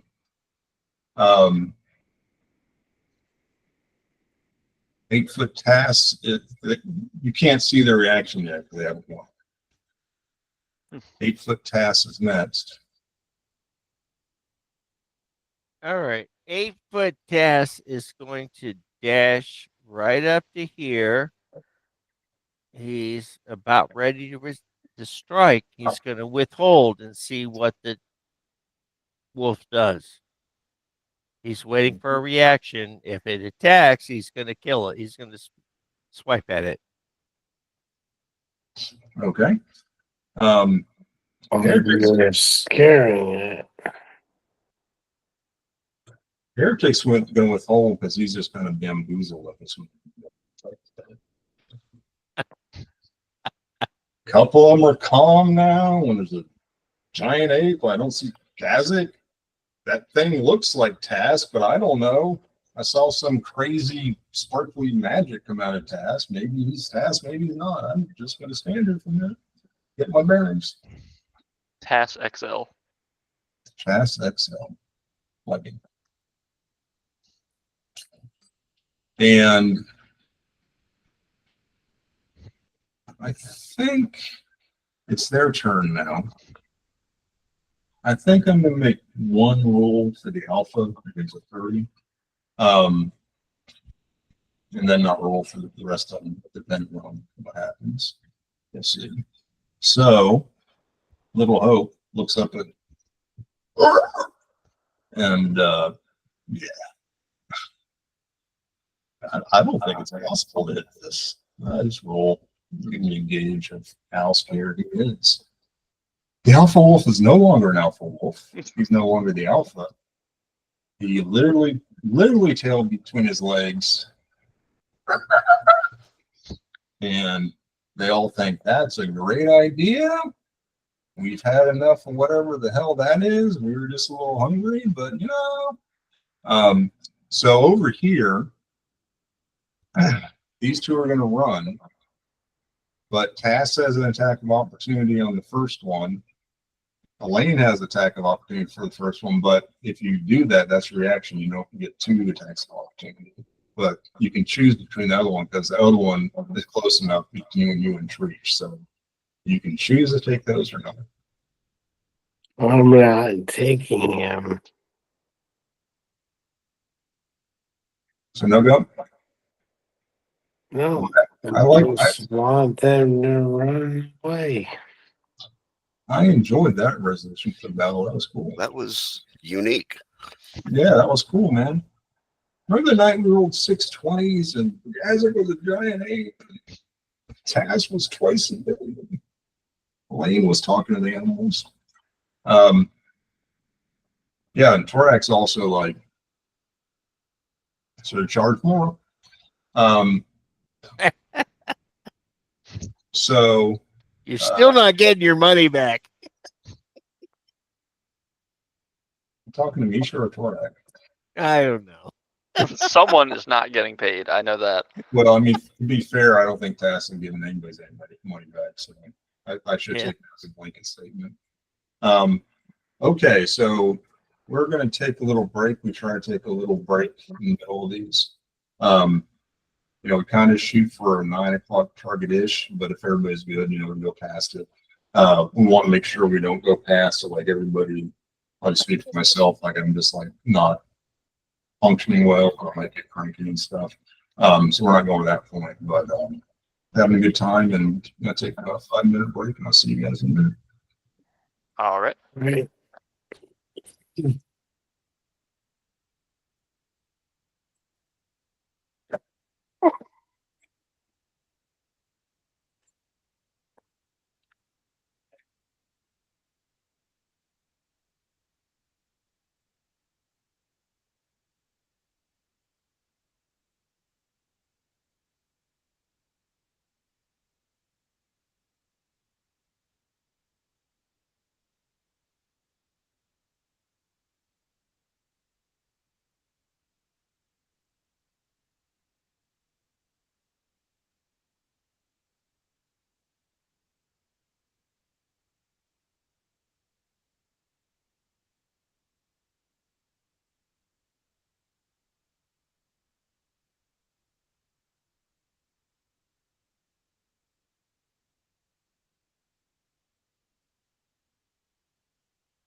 Hey, Mike, are you there? Yep. Can you hear this? I should have copied and pasted the thing I was trying to read in my speech assist thing. Wisdom animal handling allows you to calm or train an animal or get an animal to behave in a certain way. Is that loud enough? Wow. Yeah, I can hear it. Yeah, that was great. You played that for me like, I don't know, 9 months ago or something. I was amazed. I'll let James tell me how it worked, but I was in. I think he was nice enough to let me use his office while Cox is probably on here. And I heard that, and I like looked up, and he's holding the phone. I'm like, what the hell? So, pretty cool. Yeah. So when I have to say a lot, it's better for me to use that. Yeah, that was awesome. There's no issues with understanding or hearing that for sure.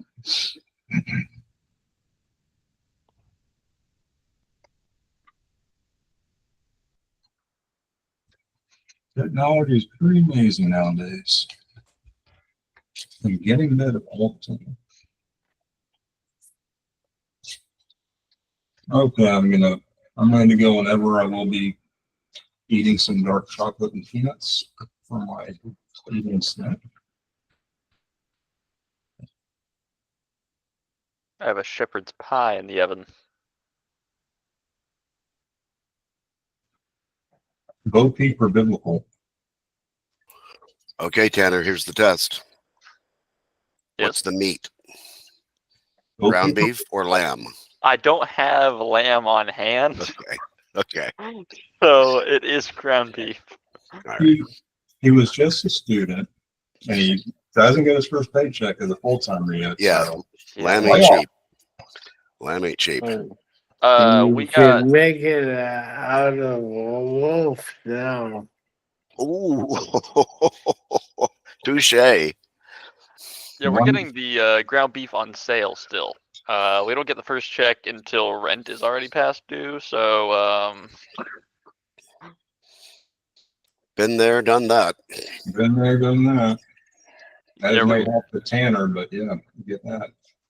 we are going into debt for the first payment of rent, and then we will crawl our way back out over the next couple weeks. We probably all done that like too many times in that problem. Not to belittle any of that, dude. We get it. We totally No. Oh no, yeah, no, Remember you selling my plasma at the Civitan Regional so I could get milk money for the baby. I didn't have any kids. I respect the heck out of it, obviously, but I got close to that. I never quite did. I kind of held off. Was maybe able to kind of skim by. I've Close. done some weird jobs in Gainesville. I not regularly, I do a job once every 2 to 3 weeks where I go and unload egg incubators. Hmm. It doesn't take me long. It takes me like 2 hours, get $120 out of it. Great. I'm going. I'm getting paid for sure. I'm sure. $60 an hour? Yeah. That's 100. That's about 120 a year. You can just like do that math. It's not exact, but really close. So maybe can you go full time on that? Not that many egg incubators are currently circulating the market. Okay. We all back? I'm gonna still eat my snack. Sounds right. Yeah, that was great. I enjoyed the heck out of that. Torek and Heretic are still like, wow. Don't know what all that was. That was unusual. That was awesome. Yeah, I can't speak while in ape form, and I'm stuck in it for an hour. So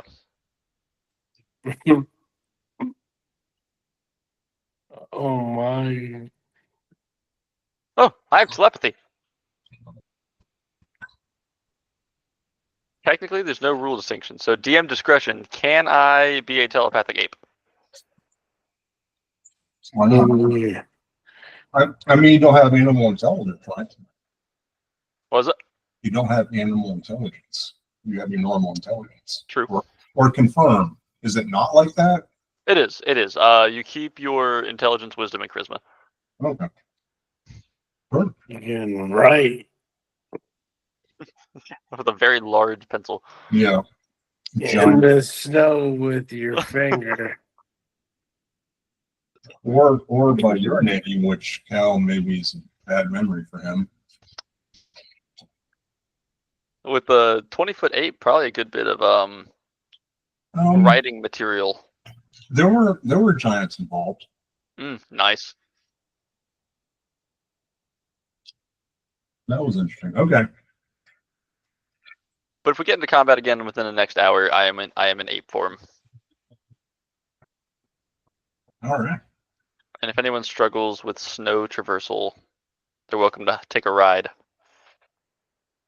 What is your hit points with like that of that? Like, what is your hit point system? So you basically have two health pools. So you have the health pool of the monster. Oh, which that's right. That's is right. like That's pretty sweet. 157. That's why druids get badass. That's right. Yeah. Oh yeah. And they get to use like free hit points. Like, that's not me. That's the ape, which makes sense, I guess. And then they come back, then they'll polymorph again, and I'm good. Yeah, level 20 druid can infinitely shapeshift, so they have infinite health pools. So It'd be hard to kill them. I accept the challenge. basically impossible because there's also no components to it. So like you can't silence them, you can't do anything. There's nothing stopping them unless you just like knock them out. Well, I can't blame you for that assertion because I haven't betting you never saw the Monty Python foot. Monty Python. In the Holy Grail? Have you seen the foot? Oh, the guy, and I'll bite your legs off. No, there's I'll send you. Yeah. Life of Brian? Well, we're talking about the show. I don't know what like was on Life of Brian. The show's always started with like really silly montage by Terry Gilliam, who's a genius. But at the end of the silly music and montage, somebody's just standing in the field and like the foot of God comes down. And so yeah, don't challenge me, Druid. Finally get you guys. Anyways. So you and the vanilla gorilla and the big task go about another hour. The sun is setting. Break open on the vast expanse of the Arctic plain, which again has some small hills, but it's essentially flat. You can definitely feel the temperature really getting cold, really plummeting, both as you approach that snow and also because the sun's going down. Torax says, we must rest for the night. We must get out of the elements for the night or we will die. Fortunately, we've reached the place of unbroken snow, and now I can provide you shelter. So, just to be clear, like you guys, for him to, you don't have to do this, but for him to do what he's going to do, like, you can't be like a little bit into like the cover of the rocks and stuff, like you have to be in the snow. So he walks out. I don't know, like 50 feet or so. And this also FYI, like this is not a road out of Tarsus. There's like 100, 500 different ways where you've come out of this. So it's not like, you're not sitting up at the end of the highway. But he reaches into his bag where everybody poured just thousand gold pieces in, like, didn't seem to get heavy or anything. And He pulls out a snow globe. And the snow globe, essentially there's an igloo in it, but it's not igloo in the sense of like made out of snow blocks. It's more of a homogeneous snow structure. So there's no, it's just made of snow, like not put together by blocks. He shakes it. He puts it down in the snow, steps back a little, not too far. And the snow around it kind of doesn't get sucked up, but you can see it kind of start getting jittery, and it starts coming together.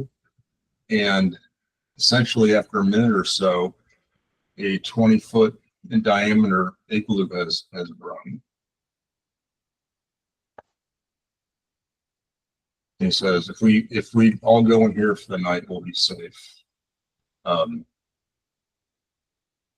won't stop you if you want to stay outside because, you know, they're all presumably adults, but I will discharge like my responsibility for your survival should you do that.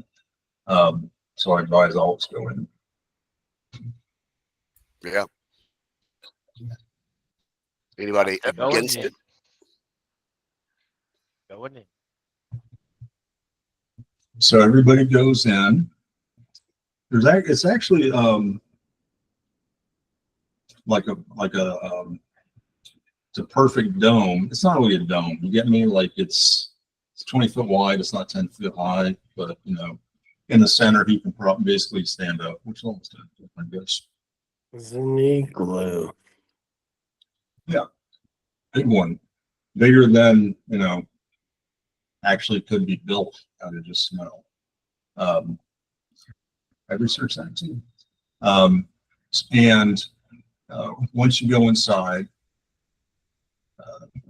it's you know it inside igloo, like it's not warm, but it'll keep you from freezing, kind of thing. But as you kind of start settling around and whatnot, he reaches into his bag again. He pulls out what looks like 2 petrified sticks and rubs them together. They start glowing red, and he puts them in the middle, and they start heating up the igloo space. Again, not to like you wouldn't want to take off your furs and stuff, but it's markedly more comfortable than you would have otherwise experienced. Good. Anybody doing anything other than hanging? He says that, you know, it's 6 o'clock now. We can't leave safely until it's 6 a.m. So, you know, make of that what you will. Throw some dice, throw some bones, whatever you want to do. But we're in here for 12 hours. I'm going. It's dark now, right? I think it's getting dark. Yeah. Oh, by the way, right about when you get to the end, you're no longer a vanilla gorilla, or else you would be outside, which would be interesting. Maybe you want. But yeah, the night falls very. I will use my cape, turn into a bat, and I'm just gonna fly around for a couple hours and just survey the whole area before going in for the night. You want to stay out for a couple hours? Yeah, flying very high in bat form. I don't know if that's going to be wise. You get 4-act advice. You're gonna be a frozen bat. You'll be a batsicle. Well, I guess yeah. If I start to freeze to death, I will come in. Is that cold? So please verify like what you're doing. Well, I'll transform into a bat. I'll take a look around. I'll fly up. If it gets too cold though, I will not die of hypothermia. Okay. So since you're doing it that way, I'll let you roll a couple perceptions, see if you see anything first. Gotcha. Do bats have a better perception than I do? They might. Oh, By the way, tell them how you became a bat, so they know. Oh, my cape allows me to polymorph into a bat 1 time per day. So for those of us that are old enough to remember the Munsters, from Grandpa Munsters, Grandpa he Munster. takes that cloak he has, puts it up, and he pops into a bat, just like Grandpa Munster, which amuses the shit out of me. That he doesn't get nothing. We're gonna make so many references you don't get 10. I'm sorry, man. Good. I have a 16 to perception. I have advantage on hearing-based perception checks, so that's your discretion. If you think I hear anything, that would be an advantage roll. But if it's just vision-based perception, it'll be a 16. Okay. You don't see anything. You're pretty confident, like nothing's out from this area.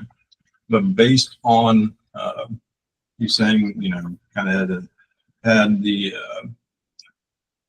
inkling or whatever, you want to like fly around for a couple hours.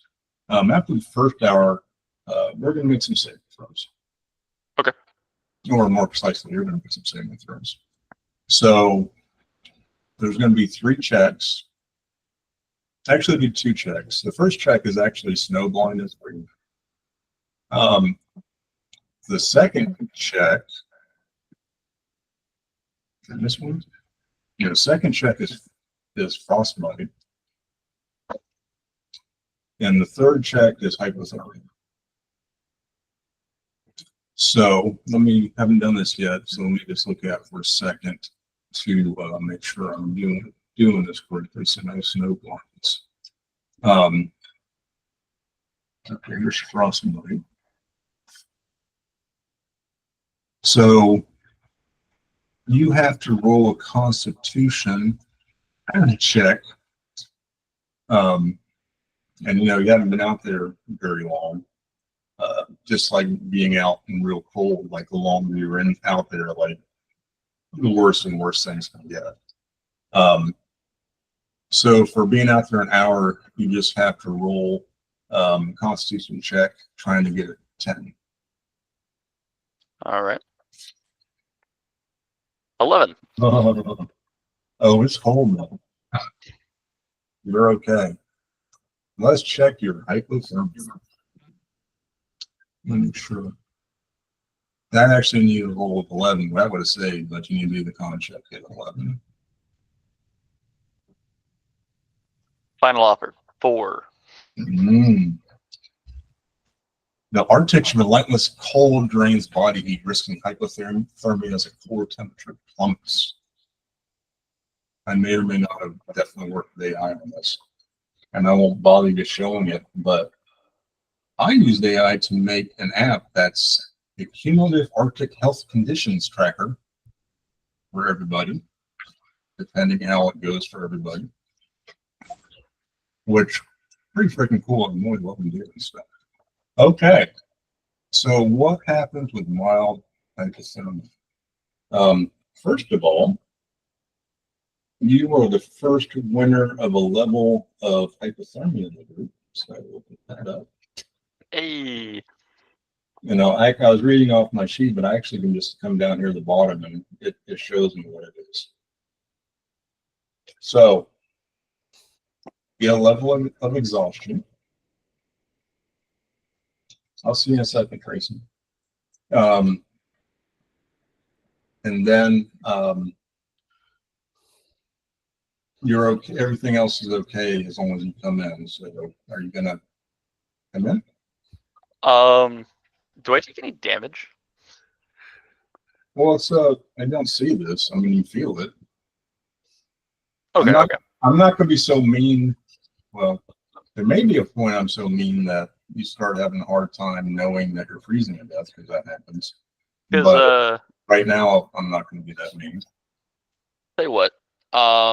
Staying out is awesome. Since I'm about to do a rest, I don't need my slots, so I will use an actual slot to cast a proper polymorph, and I will go Snow Owl. So that way the cold shouldn't be too much of an issue.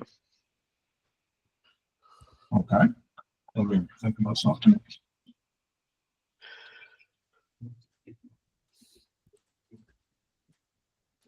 Thank you, internet, by the way. They say you get dumber with AI and stuff. I don't think I have, but maybe.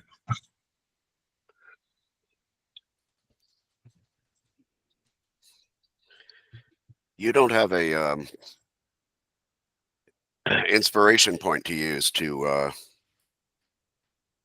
re-roll that failed save, do you? I doesn't- don't. He doesn't- However, after a long rest, I'll regain a exhaustion, so by morning it'll be fine. So fortunately, snow owls are in the Arctic, just making sure they were not above the long parallel. So yeah, you can stay out. I'll stay out until I either see something or until the 8 hours before 6 comes up, so 10. And then I'll go in for my proper long rest. So you have 12 hours, you need 8 hours for rest. Yeah. The maximum time you can be out there is 4 hours. Or is that what you said? I thought it was something else. Or actually, I apologize. I'll stay out for 1 hour because that's how long my polymorph lasts, and then I'll go in. Are you going to walk into the snow owl? Why not? Yeah. You guys will never know if it's Gazik or not. Amaracas. No. Roll initiative.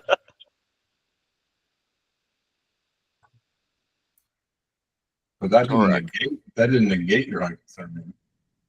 Yeah. And Michael will be interested in this too, because Tass has level exhaustion. This changes as the exhaustion gets worse. Actually, it doesn't change. Yeah, whatever the level of exhaustion you have, if you take a long rest, you can only take one of those a day. You get one level of exhaustion taken off.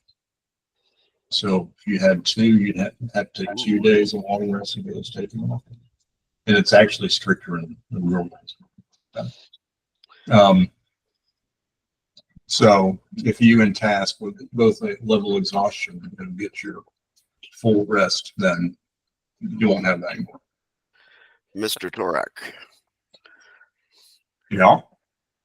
do you think it's necessary to set watches So watches where? in case something shows up out there that we don't want in here? Set watches where? By the door. By which side of the door? Oh, on the inside. Okay. God, no, I don't want to go out there. You said out there, so we're going to make sure how that's working. Okay. I mean, this is not, in no way is this an impervious shelter. Yeah. You know, it is snow.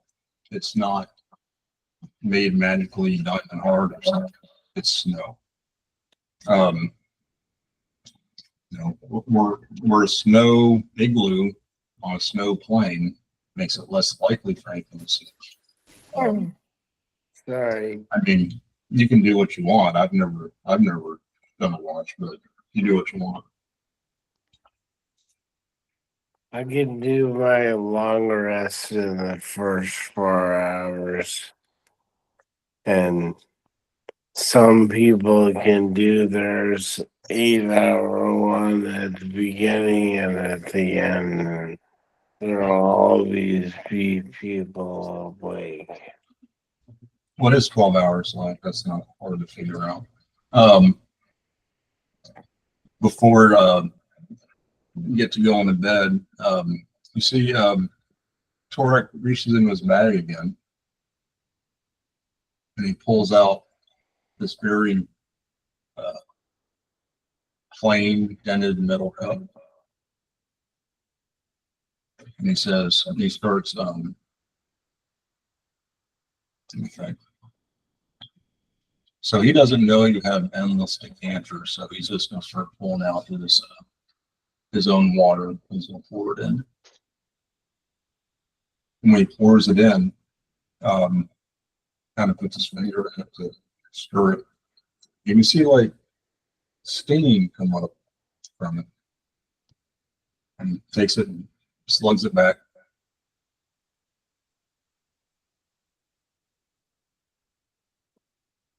I do have a decanter of endless water.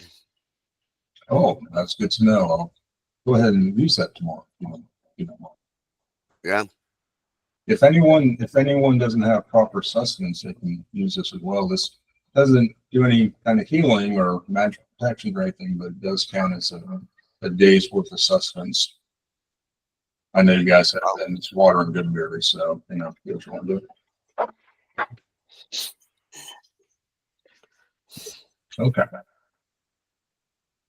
So I'll roll a couple of random encounter checks. See if anything comes up.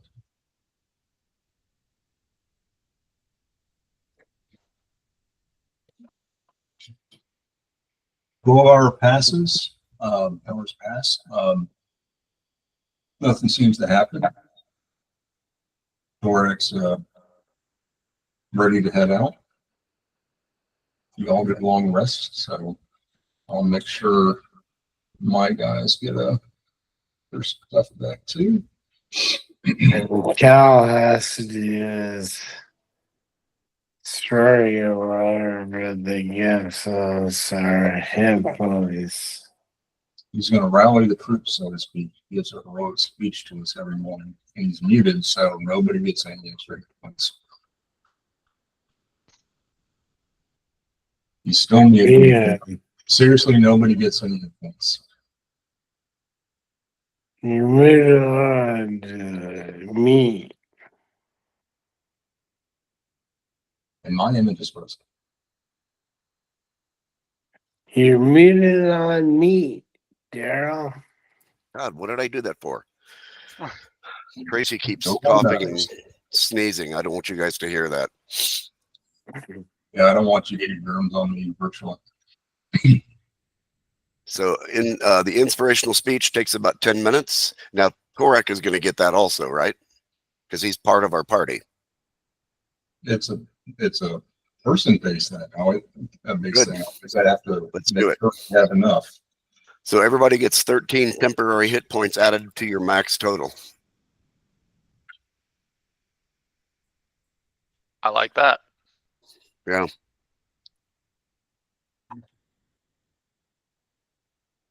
Are we officially long rested?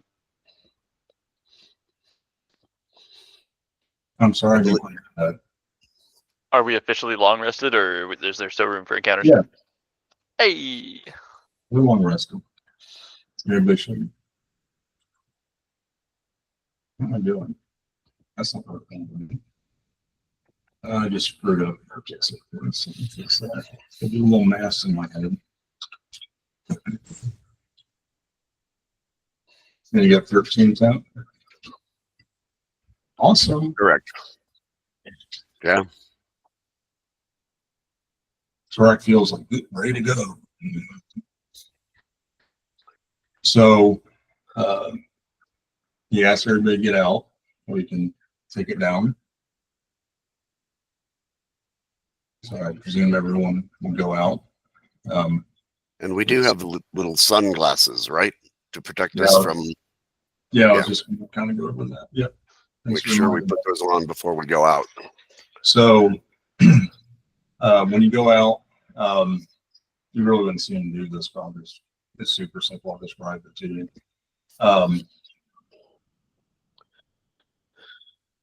Well, Tori didn't like tell you everything, so I'll go ahead and he didn't say it because I didn't think of it. He is going to go in there and he picks up the snow globe, puts it back in his bag, and the snow kind of dissipates and goes back. We'll tell you also that this is not something we can use whenever we want to. This is specifically to keep you alive at night. So it's up for as long as it's dark. It can be used for a shorter period of that in the dark, but it won't work again until the next night. So that's how that works.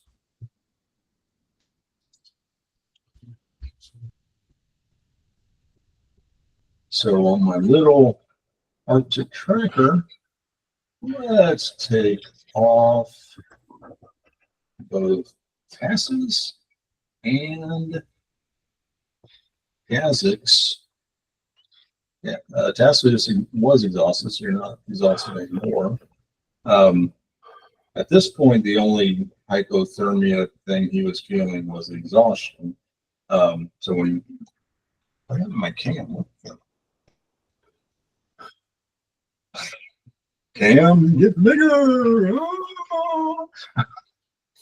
It's kind of cool, actually. But And Leon's getting larger.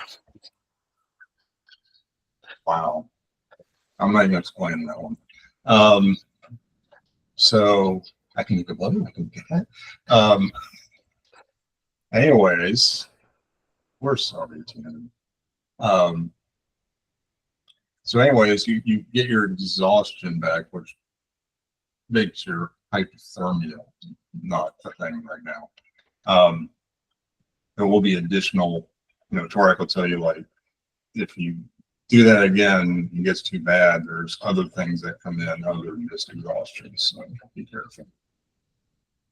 So to Cal/Daryl's point, I'll just tell you, so for from just like a role-playing Torek perspective, he says to be properly use simple words and get tired, properly fitted for this travel. Need to be wearing your furs, which you all did all night anyways. It's not that warm in the igloo. You have to be wearing those. Actually, have furs and like a sealskin slicker kind of thing, because that helps keep you dry. The furs dry, so you have to be wearing your gloves.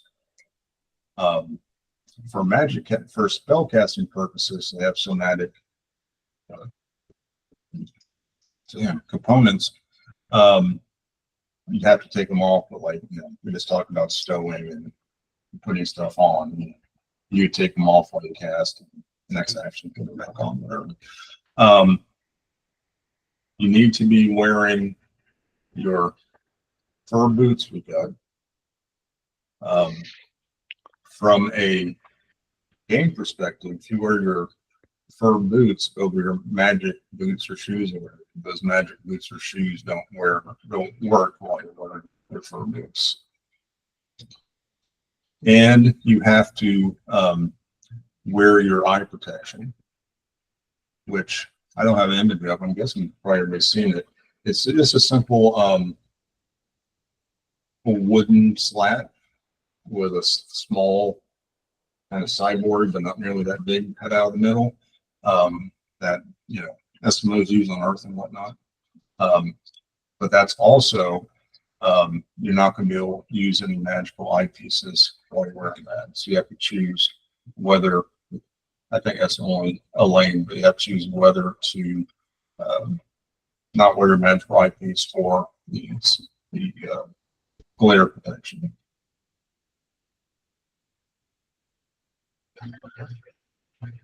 So is anybody not wearing their proper gear?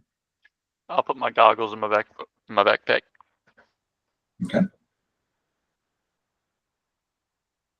You taking your glasses off, Elaine?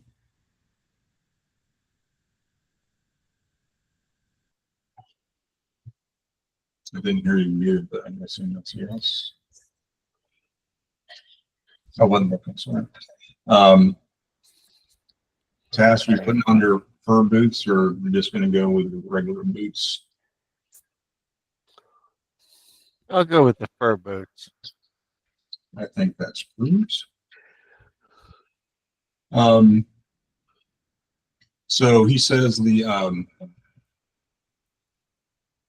you guys tell him where you're going?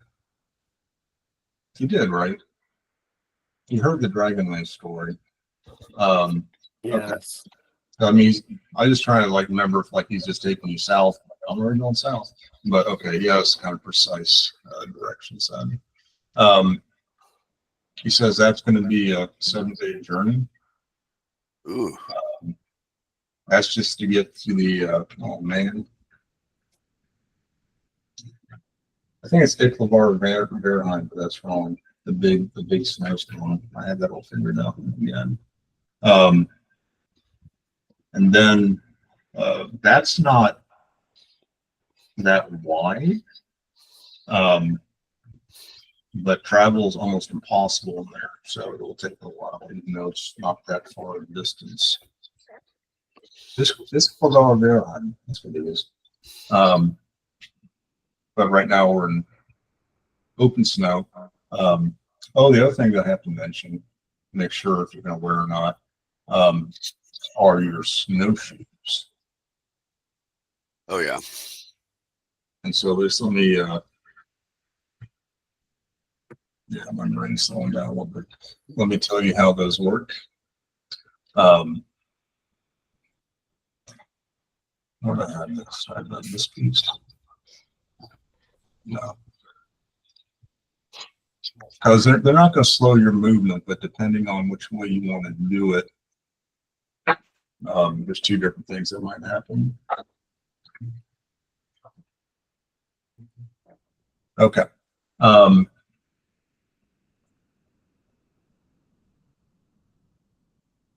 So if you're wearing your snowshoes, you're moving.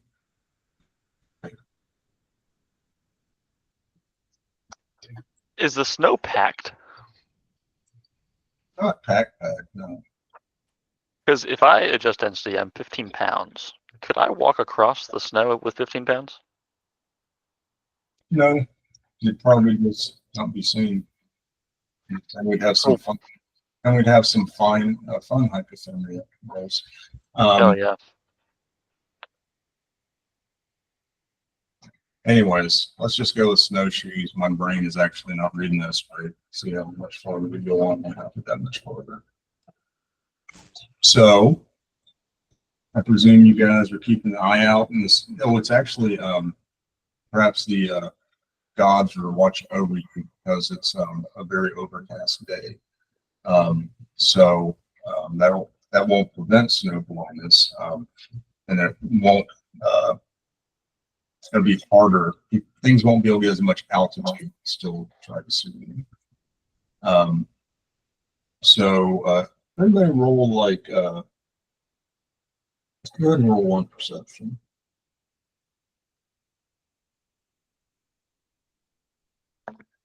Everybody roll perception. 25.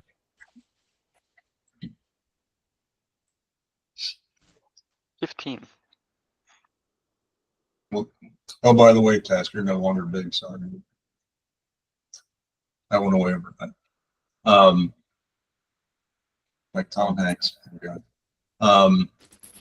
So, you know, you guys are pretty confident. This is essentially the first half of the day. You didn't see anything look like flying around looking for you. You haven't seen anything except snow every direction you go.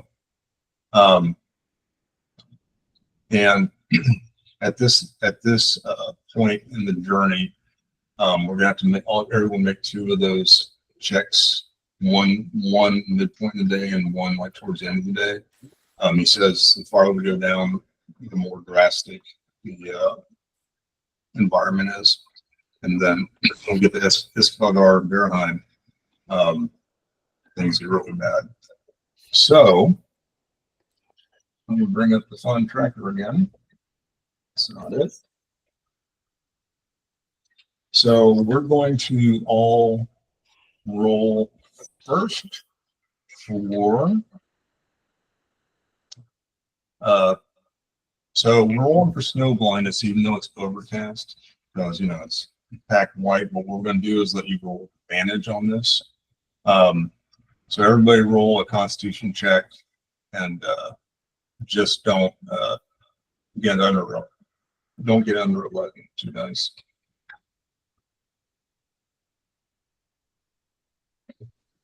Did you say with advantage? Yeah.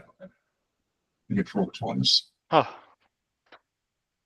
And the Heretic's usually not good at these. Let's see what happens. 28. You may hear that dragon. Torag doesn't have it. He's essentially a snow Goliath. I mean, he still has to cover up properly. He's done this before. So the second one, is for Frostbite. They're big. So this is not advantage or disadvantage. Oh, I forget one thing though. I get an advantage for cold. Oh, okay. Cool. Yeah. So go ahead. Actually, sorry.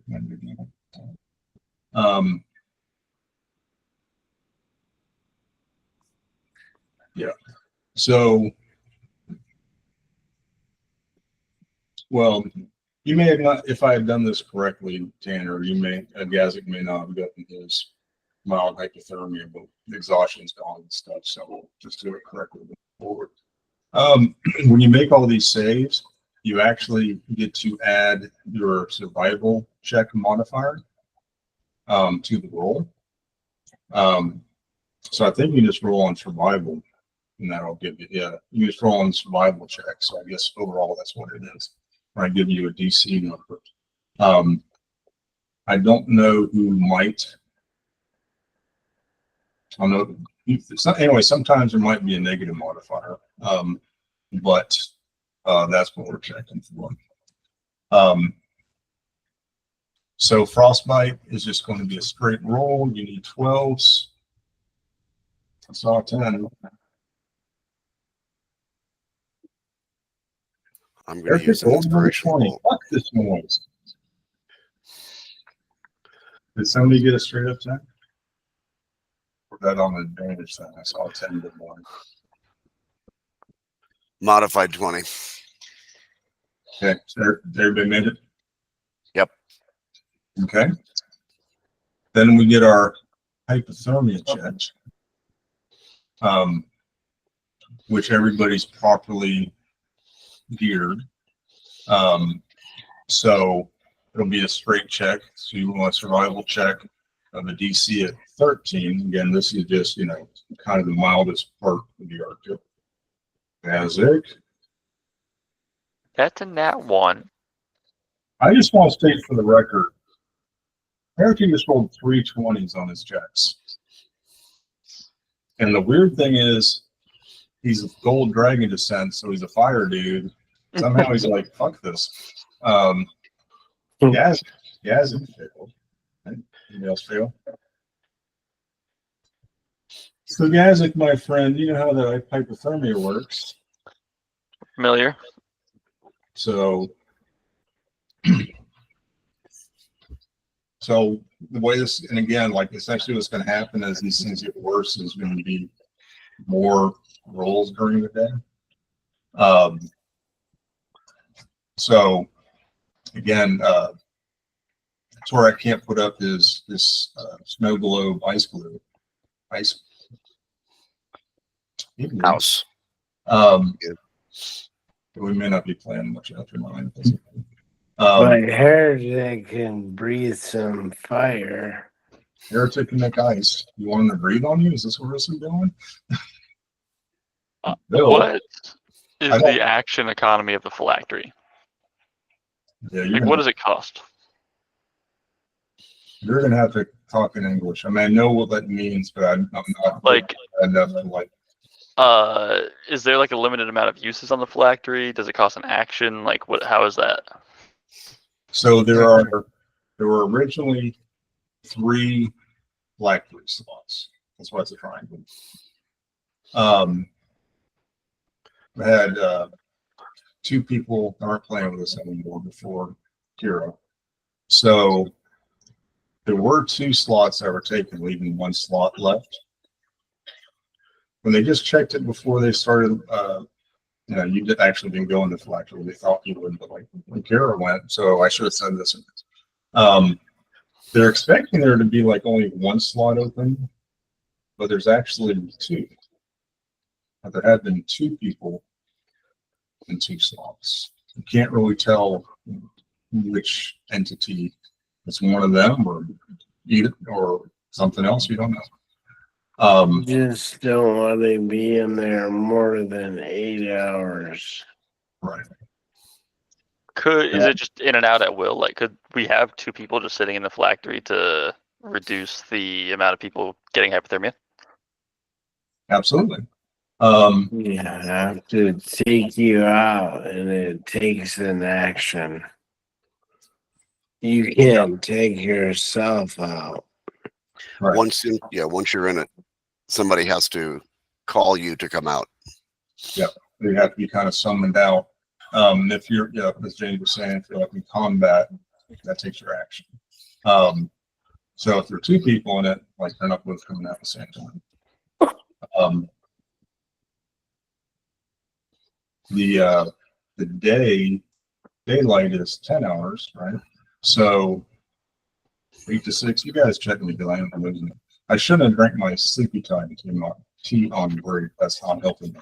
I should have withhold next time. So 8, 4. So that's 10 hours. So like for example, right now, maybe it's a good example, depending on which way you want to go. Great question, great idea. Guys could say like, no, I wouldn't mind being one for a while if it's not cold. So we could certainly be put in until the sun goes down. When Gazet or when Thorak can make his icicle, is his thing. And then if there was a combat, then you could be summoned or someone else instead. I wouldn't mind being in the phylactery because I'm going to fail a lot of rolls. I'm not constitute. That's up to y'all. Were you rolling survival? Also bad at that. Alright. Yeah, he's a really smart dude, but he's not so durable in that way, so to speak. Yeah. All right, I'll throw him in there. Just don't shake it around a lot after that. And so, essentially kind of gets sucked up in the phylactery. All your things go inside with you, the phylactery. One of the things that we never come up, but I defined previously, should it come up, is that you can't suddenly give the person going to the phylactery an item and say, go keep it for me. Your item is not really a tuning, but it's sort of a tuning. Like it has to become like accepted that like it's part of you. So to do that takes a 24-hour period. So if there was a plan like Gas would go into the phylactery and could be holding all the DragonLance shards, you would have to carry those for a day first. And if you didn't do that, they would just fall on the ground. I am going to give my backpack to someone, whoever is willing to carry it, because it will explode if it goes in the phylactery, probably. You are too damn smart, Tanner. It will create a black hole and probably kill us all. So, is anyone willing to carry the backpack? You want me to wear this? It's just 2 pocket dimensions tend to create an external pocket dimension that then sucks us all into negative space. And you want me to carry this? Yes. I will. That is the classic thing. I'll tell you that's not what happens with this. Okay. Then we're right. Hasn't happened yet. When there's a very touching story that the mountain druid mother of someone that had passed away, that they encountered for a brief time, and Elaine made sure that she knew all the details of his passing and that he had some, good things to say about him. That's why she entrusted him with the phylactery. she warned, as James said, don't stay in more than 8 hours. And they asked, why not?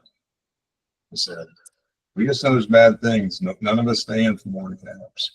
So, as I mentioned, there were 2 people in it now. There was 1 slot taken at yours. So this is all information for you to act on, should you wish.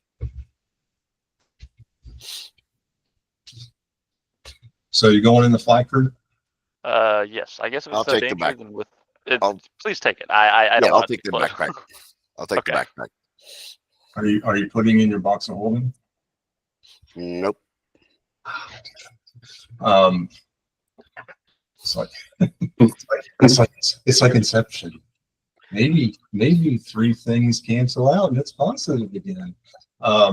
Anyway, and the last thing I guess I'll note on that is someone can put themselves into the fly crew, but the fly crew doesn't go with them. So if somebody does that, they're gone and drops the ground. Okay. So this is actually a very uneventful day, which is a good thing. You still do have a level of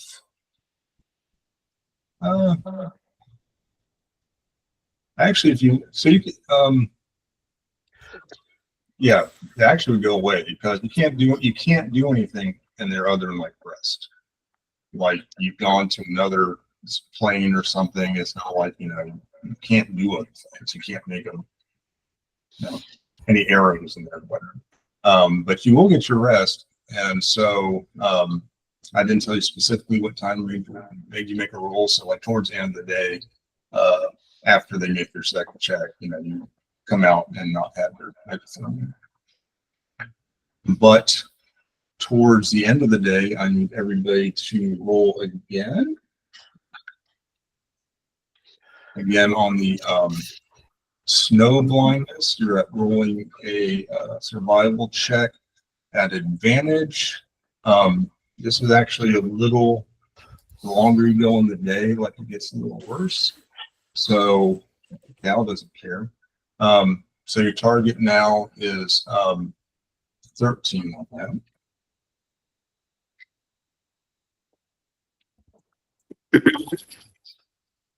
So now, Heretic decided to fail it.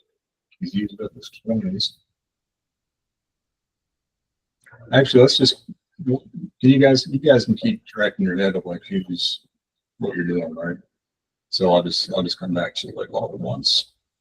So remember, if you passed or failed that, then Frost. Nobody rolled it yet except for me.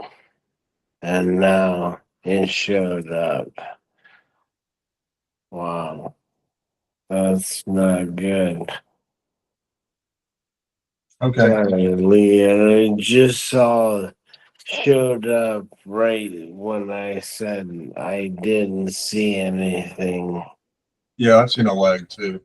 Like I said, just keep track of your failures until we get through 3, and then I'll modify the list. Be simpler. So now Frostbite, which will have a survival check of 14. You're killing me, Herbert. You're literally killing me, man. He used to pull his resistance. He's like, wait a minute. I breathe fire. I don't want to be here. And then finally, hypothermia. That's a 15 survival check.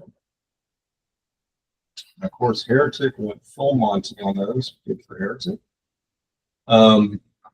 So, Tass, did you fail? And if you did, which one at once?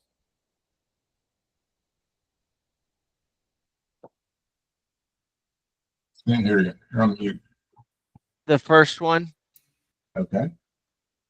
So, you've got a little snow blindness.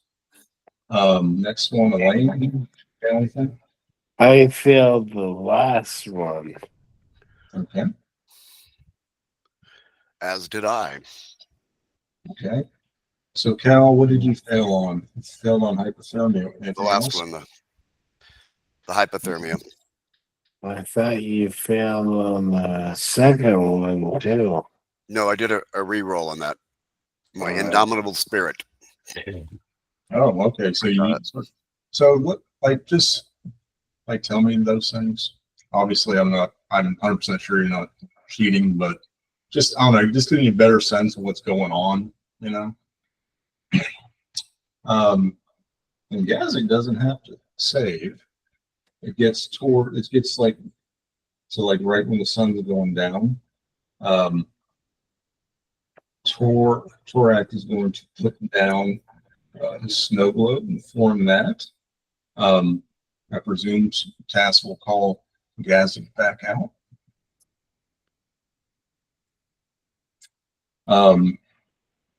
So just, I'm pretty positive all this goes away with a long rest.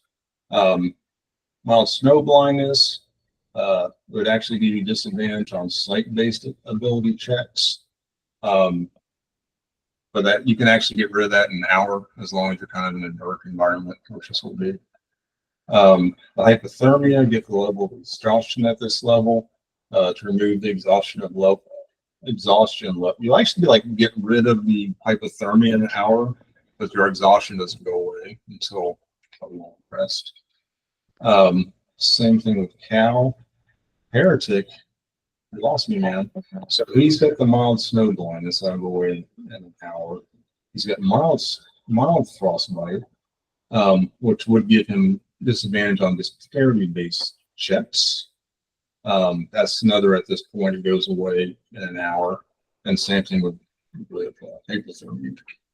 So essentially the same thing as last night. Torak will pull out his little magic heat sticks. Not make a fire. There's no flame.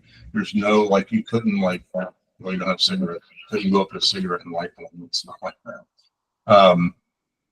And he's going to thank Cal for his water from the decanter. He's going to have his sustenance. So you know, we get 12 hours here. I don't want to, we shouldn't take a long time doing this, but like essentially like who's going to be watching first, last, and maybe meet in between, or are you from inside? I'll watch the last 8 hours. When we're doing this right now, I'm presuming inside. I don't know. Someone tell me. I want to turn into a snow owl or something. I'll do the first one. Okay. Tess will do in the middle. So let me roll a few random rolls.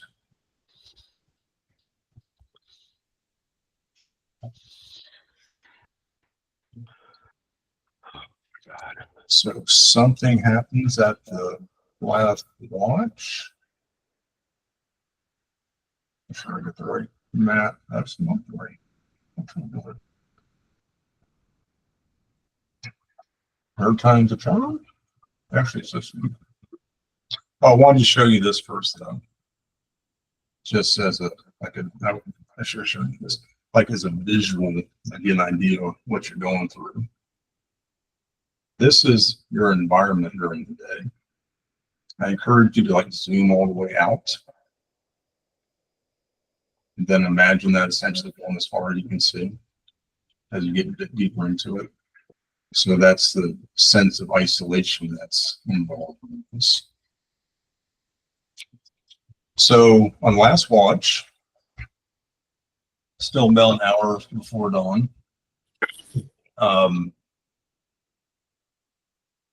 You know, Lane's got a stupid high perception, and this is not hard to perceive. As you're inside and watch, you suddenly hear a thump, like something fell on top of the apron.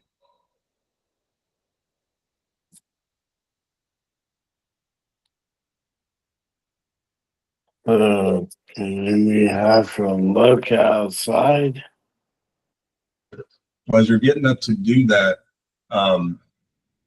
something comes melting through the top.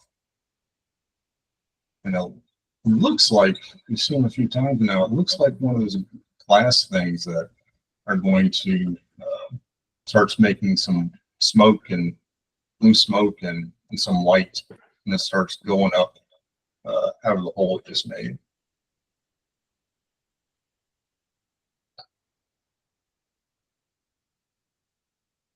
Do I notice this, or am I still sleeping? Well, I didn't know, like Lane is last. I can If other people are recently last, that's fine too, but it should be like not everybody's there. I can look through the hole or go outside and look if necessary. Well, to look through the hole, I mean, you can, but like it's right above the smoke and stuff, so you have to put your head in that. If you want to do that. No, I'll just look out. Okay. So you're not getting it, you're looking out.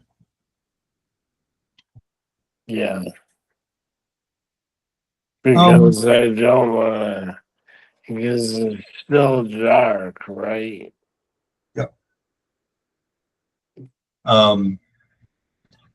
It's dark, but you know, it's this, you know, it is a dark bit. Favorite movie? It is a dark. Twilight. No, it's not that light. And you know, also wrong time of day. But so it is a dark vision situation, which I think everybody's good with. Like you still need dark vision to be able to see, you know. But I'm actually going to give you, for the purpose of what's going on and not being like in a bag or whatever, like I'm increasing the dark vision for 220 feet for that. As you look out, well, roll perception at this point. I can put my glasses on, having an advantage. Well, Tass, you're not looking out the door yet. He's kind of in the door.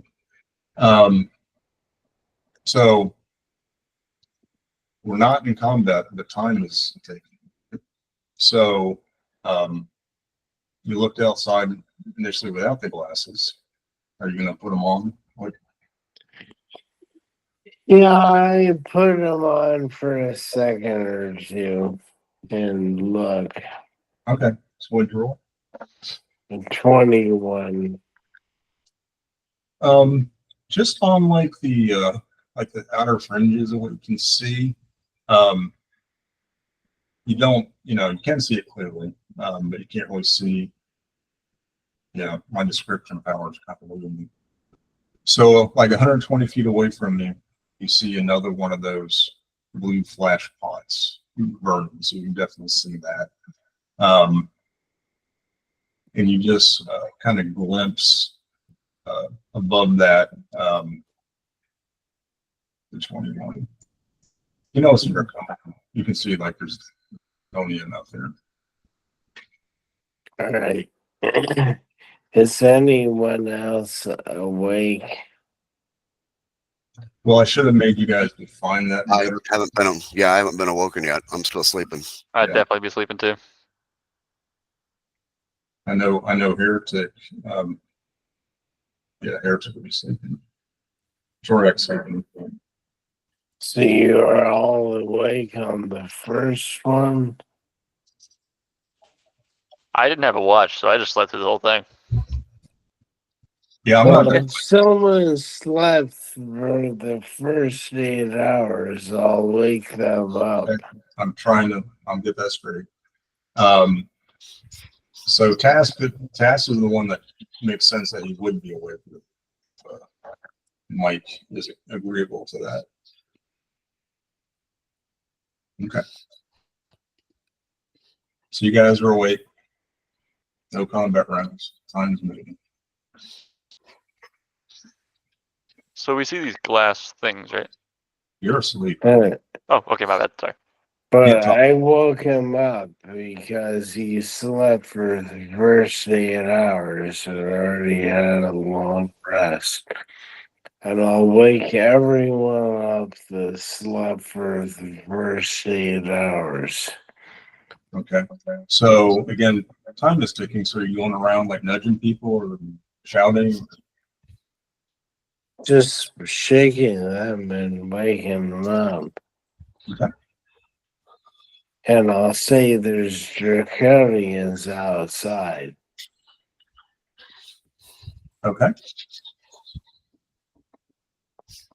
Wake up Thorak regardless if he's 8 hours and let him know there's draconians outside.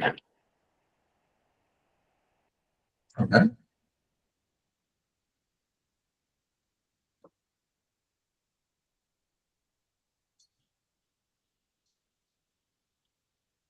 Anybody doing anything else? Well, if I would have slept for the first 8 because I slept the whole time. So I assume I'm in the group of being awoken. Yes. I will. Is the pot still sending out smoke? Oh yeah. I'm just gonna stamp it into the snow and then use shape water to freeze over it so the smoke stops coming out. Okay. Time's starting to get kind of important, so let's go ahead and roll initiatives.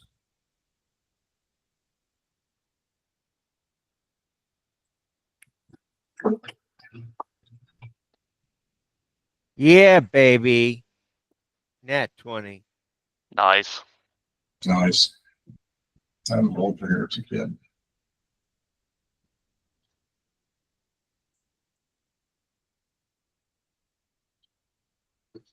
Everybody roll.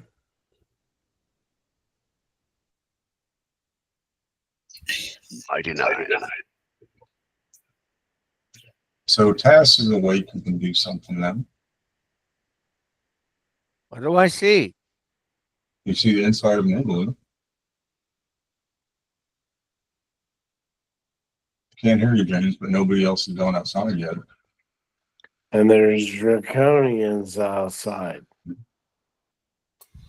And Do I the blue smoke thing is all going off, so we should all be able to see that because it melted through the snow. The snow globe. Just like already. Dazzler with the last free action, like presumably is stomp it into the snow globe. And froze it over, so it's negated. There's some smoke still kind of drifting up out of the hole, but it's not, could have filled up the space, so that's a good thing. Ask you do anything at first? do I hear anything coming from outside of the igloo? Roll perception.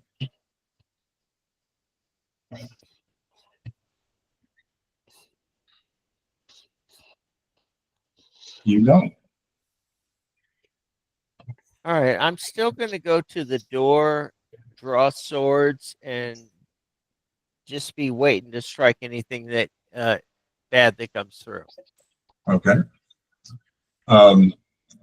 It's Elaine's turn. Tass is in the door, but we are allowed to move through our fellow party members' space. I did want to mention super quickly. This doesn't really affect Gazette at all. But just how we treat like sleeping in armor. The actual rule says you can't. It's a game, it's not simulation. So whatever, you can sleep in your armor. A lot of DMs do go which I think is dumb enough. But some of them go like, actually it takes 4 minutes with 3 people to put plate mail back on. So it's a game. Yeah. You can sleep in our armor. So. You can sleep in leather armor. Or the armor of light. Yes, please don't. And That's a modifier on your save. A short one. so Thorax said we can't go outside without taking damage, right? Yeah. So I'm just gonna stand and have my bow out. If they don't attack us, we have home ground advantage. Yep. Well, I mean, so just the level set. Before Gazik became a snow owl. Wasn't like he stepped out and then like became an ice cube. So in his experience, it took an hour before any saves were actually needed. So you have that information. All right.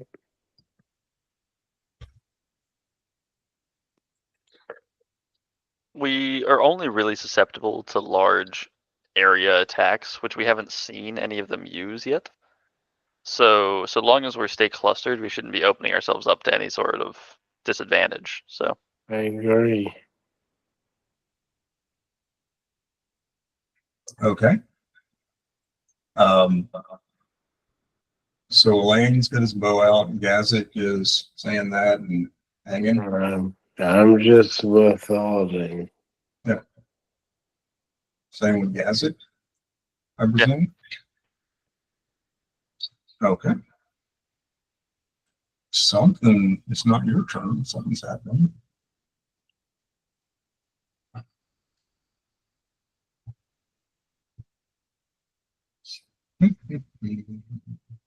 Can't see it coming. Can't hear it either.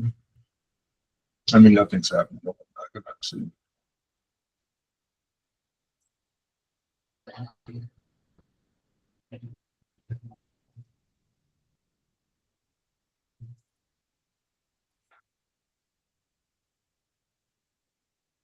Yeah, so I'm going to ask you to roll perception again since you're at the door.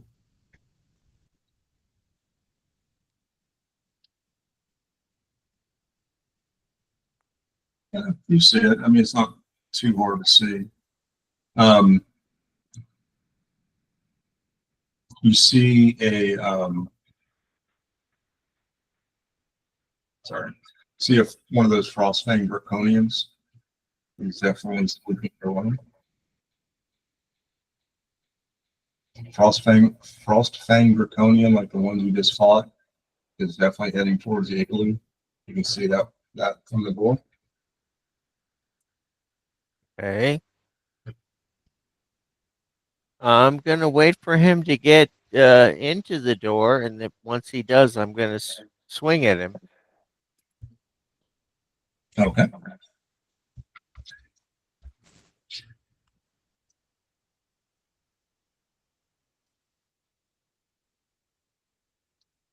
Heretic is gonna not lead anything.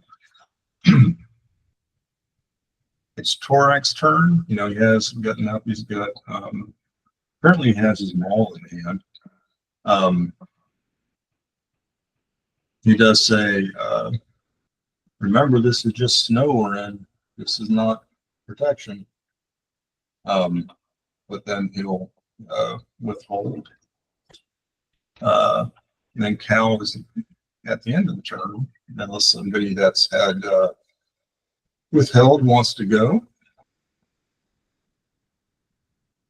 So it's coming out to the door. Well, I don't want to show the map yet, but I will tell Tass there, and Tass can tell you. It's one about 40 feet away and about 30 feet in the air. Definitely flying in their direction. Right. But it looks like it's coming at us because I can look out too, right? I already did. Tass is in the door. The door is not like 10 by 10. You can go past Tass because we allow that, but Tass is obscuring anybody else looking out the door currently. We can ask them to move over. I can shoot it. If it's coming right toward us. Okay. So at where it's at right now, you will still have to get out of the igloo to shoot it. Right. Because the door, it's an igloo door. So it's like kind of at most 3 feet, like a little semicircle thing. So Gotcha. yeah, it's not like a wood door. or anything. I'll just wait then. But right behind us. I'm sorry. I'll just wait, but I'm right behind Tess. Okay. Yep. Right next to the door. Okay. Anybody else that withheld want to do anything? I'm just gonna ask, does anybody want to be invisible for the beginning of the fight? I don't know if anyone's a sneaky person, if that benefits anyone combat-wise. I mean, I think anybody would want to do. So my character's not snagging at first. Any takers? Tess, probably. All right. Sure. You are now invisible. Woo! And Elaine can see it now. But you still have to get out to be able to pull that boat back.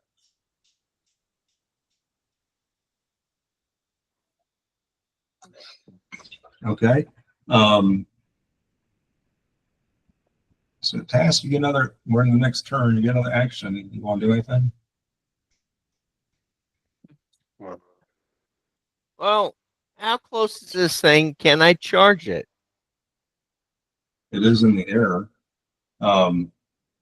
It's 40 feet away and 30 feet up. It hasn't moved again yet. All right. Yeah, no, too high. I can't really do anything. Biding my time, just waiting. Okay, Elaine?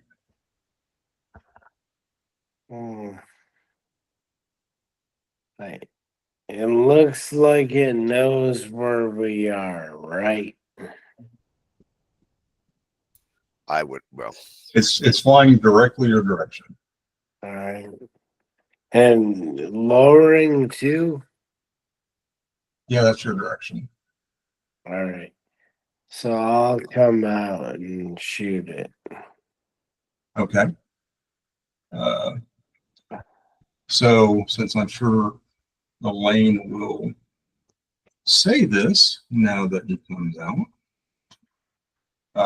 we're going to start a map. And when he comes out, he sees there's a number of those blue pots that are burning. Oh, actually, I need to. And kind of flying at you mostly from the north, but from a bunch of directions, or a bunch of draconians who have been getting closer as more other actions were taken. Oops. And, you don't really have like this full 360 view around Hickory. But you can see all these zooming in right now. And that's where we're going to take up next week. Got to go with the cliffhangers, man. Yeah, so again, it's big ones. hate that. If they'd gone another round, they would have started like tearing up the igloo above you, which that would have been fun too. But so this is the same map, like just the ice, the snow plane. It is dark, like I said, but I've given you 100. As close as I cared to make it a circle. That's 120-foot radius. If anybody runs any distance, we'll start showing more snow. Yeah, everything is definitely in attack formation, diving and coming towards you. To be continued. All right, gentlemen, I'm going to take the opportunity to cut out now. Feel better, man. Yeah, it was fun. It was real, but I don't know if it was real fun. But I'm pumped. Okay. You're just lucky I have to go to sleep now. That was a blast, guys. I had a lot of fun. That was a lot of fun. A lot of creative stuff going on. You guys will definitely see some good bonuses in the XP in the morning or afternoon, whenever I do it. But yeah, thanks for playing. Hope you guys had a good time. I had a lot of fun. So we are looking at 31st Sunday, 3:00. Our Yeah, I time, don't think 5 we, years. I don't think we talked to Tanner about that yet. Did we mention that to you? Yeah, except for James. Except for James, because Mary's James is right. And don't worry, James. Elaine's going to charge the Draconians. Don't worry about it. I got you. I will verify the 31st. I with my may phone. have to say you can't play me. Into the factory.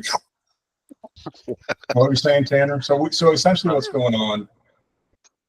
I guess add an Ascension marker. What is going Football, on? right? Football starting is Gator football. I think I'm the biggest college guy in the group, although everybody loves the Gators. They love the pros too. So essentially, I always want to watch the Gators play. So we're going to have to maybe jigger around that depending on like TV times and stuff. There'll be times where maybe we have to start at 7 our time instead of 6, depending on the game start and that kind of thing. So when we can, when the NFL guys, they really love NFL. So like that's a big thing too. So, I've defined times where like essentially when the Gators playing, like I'm not going to be running D&D. I don't see any of the games yet, but it might come out, especially get towards playoff time. When I go, no, dude, Ohio State's playing Oregon. I need to watch. That's a bad example. I wouldn't watch that. But so in those cases, we ask if like people can play Sunday, and we like to start an hour early because that is a work night. So if you can play, let us know right now, Tanner. If not, we'll reach out to you later. I will verify that with my manager, also known as my fiance. I was going to say, what does Colin have to do with this? He's not in charge of you like when you're off, right? The more important manager. Yes. Khan, Oh, Nooney, and Singh. you will find out later, Tanner, that you are not correct there. No, I'm going to call it a night, guys. See you later. Yeah. I I think got we're all it. Have See a y'all. blast. XP. See you guys. Thanks Night, for night, playing. fellas. Take care.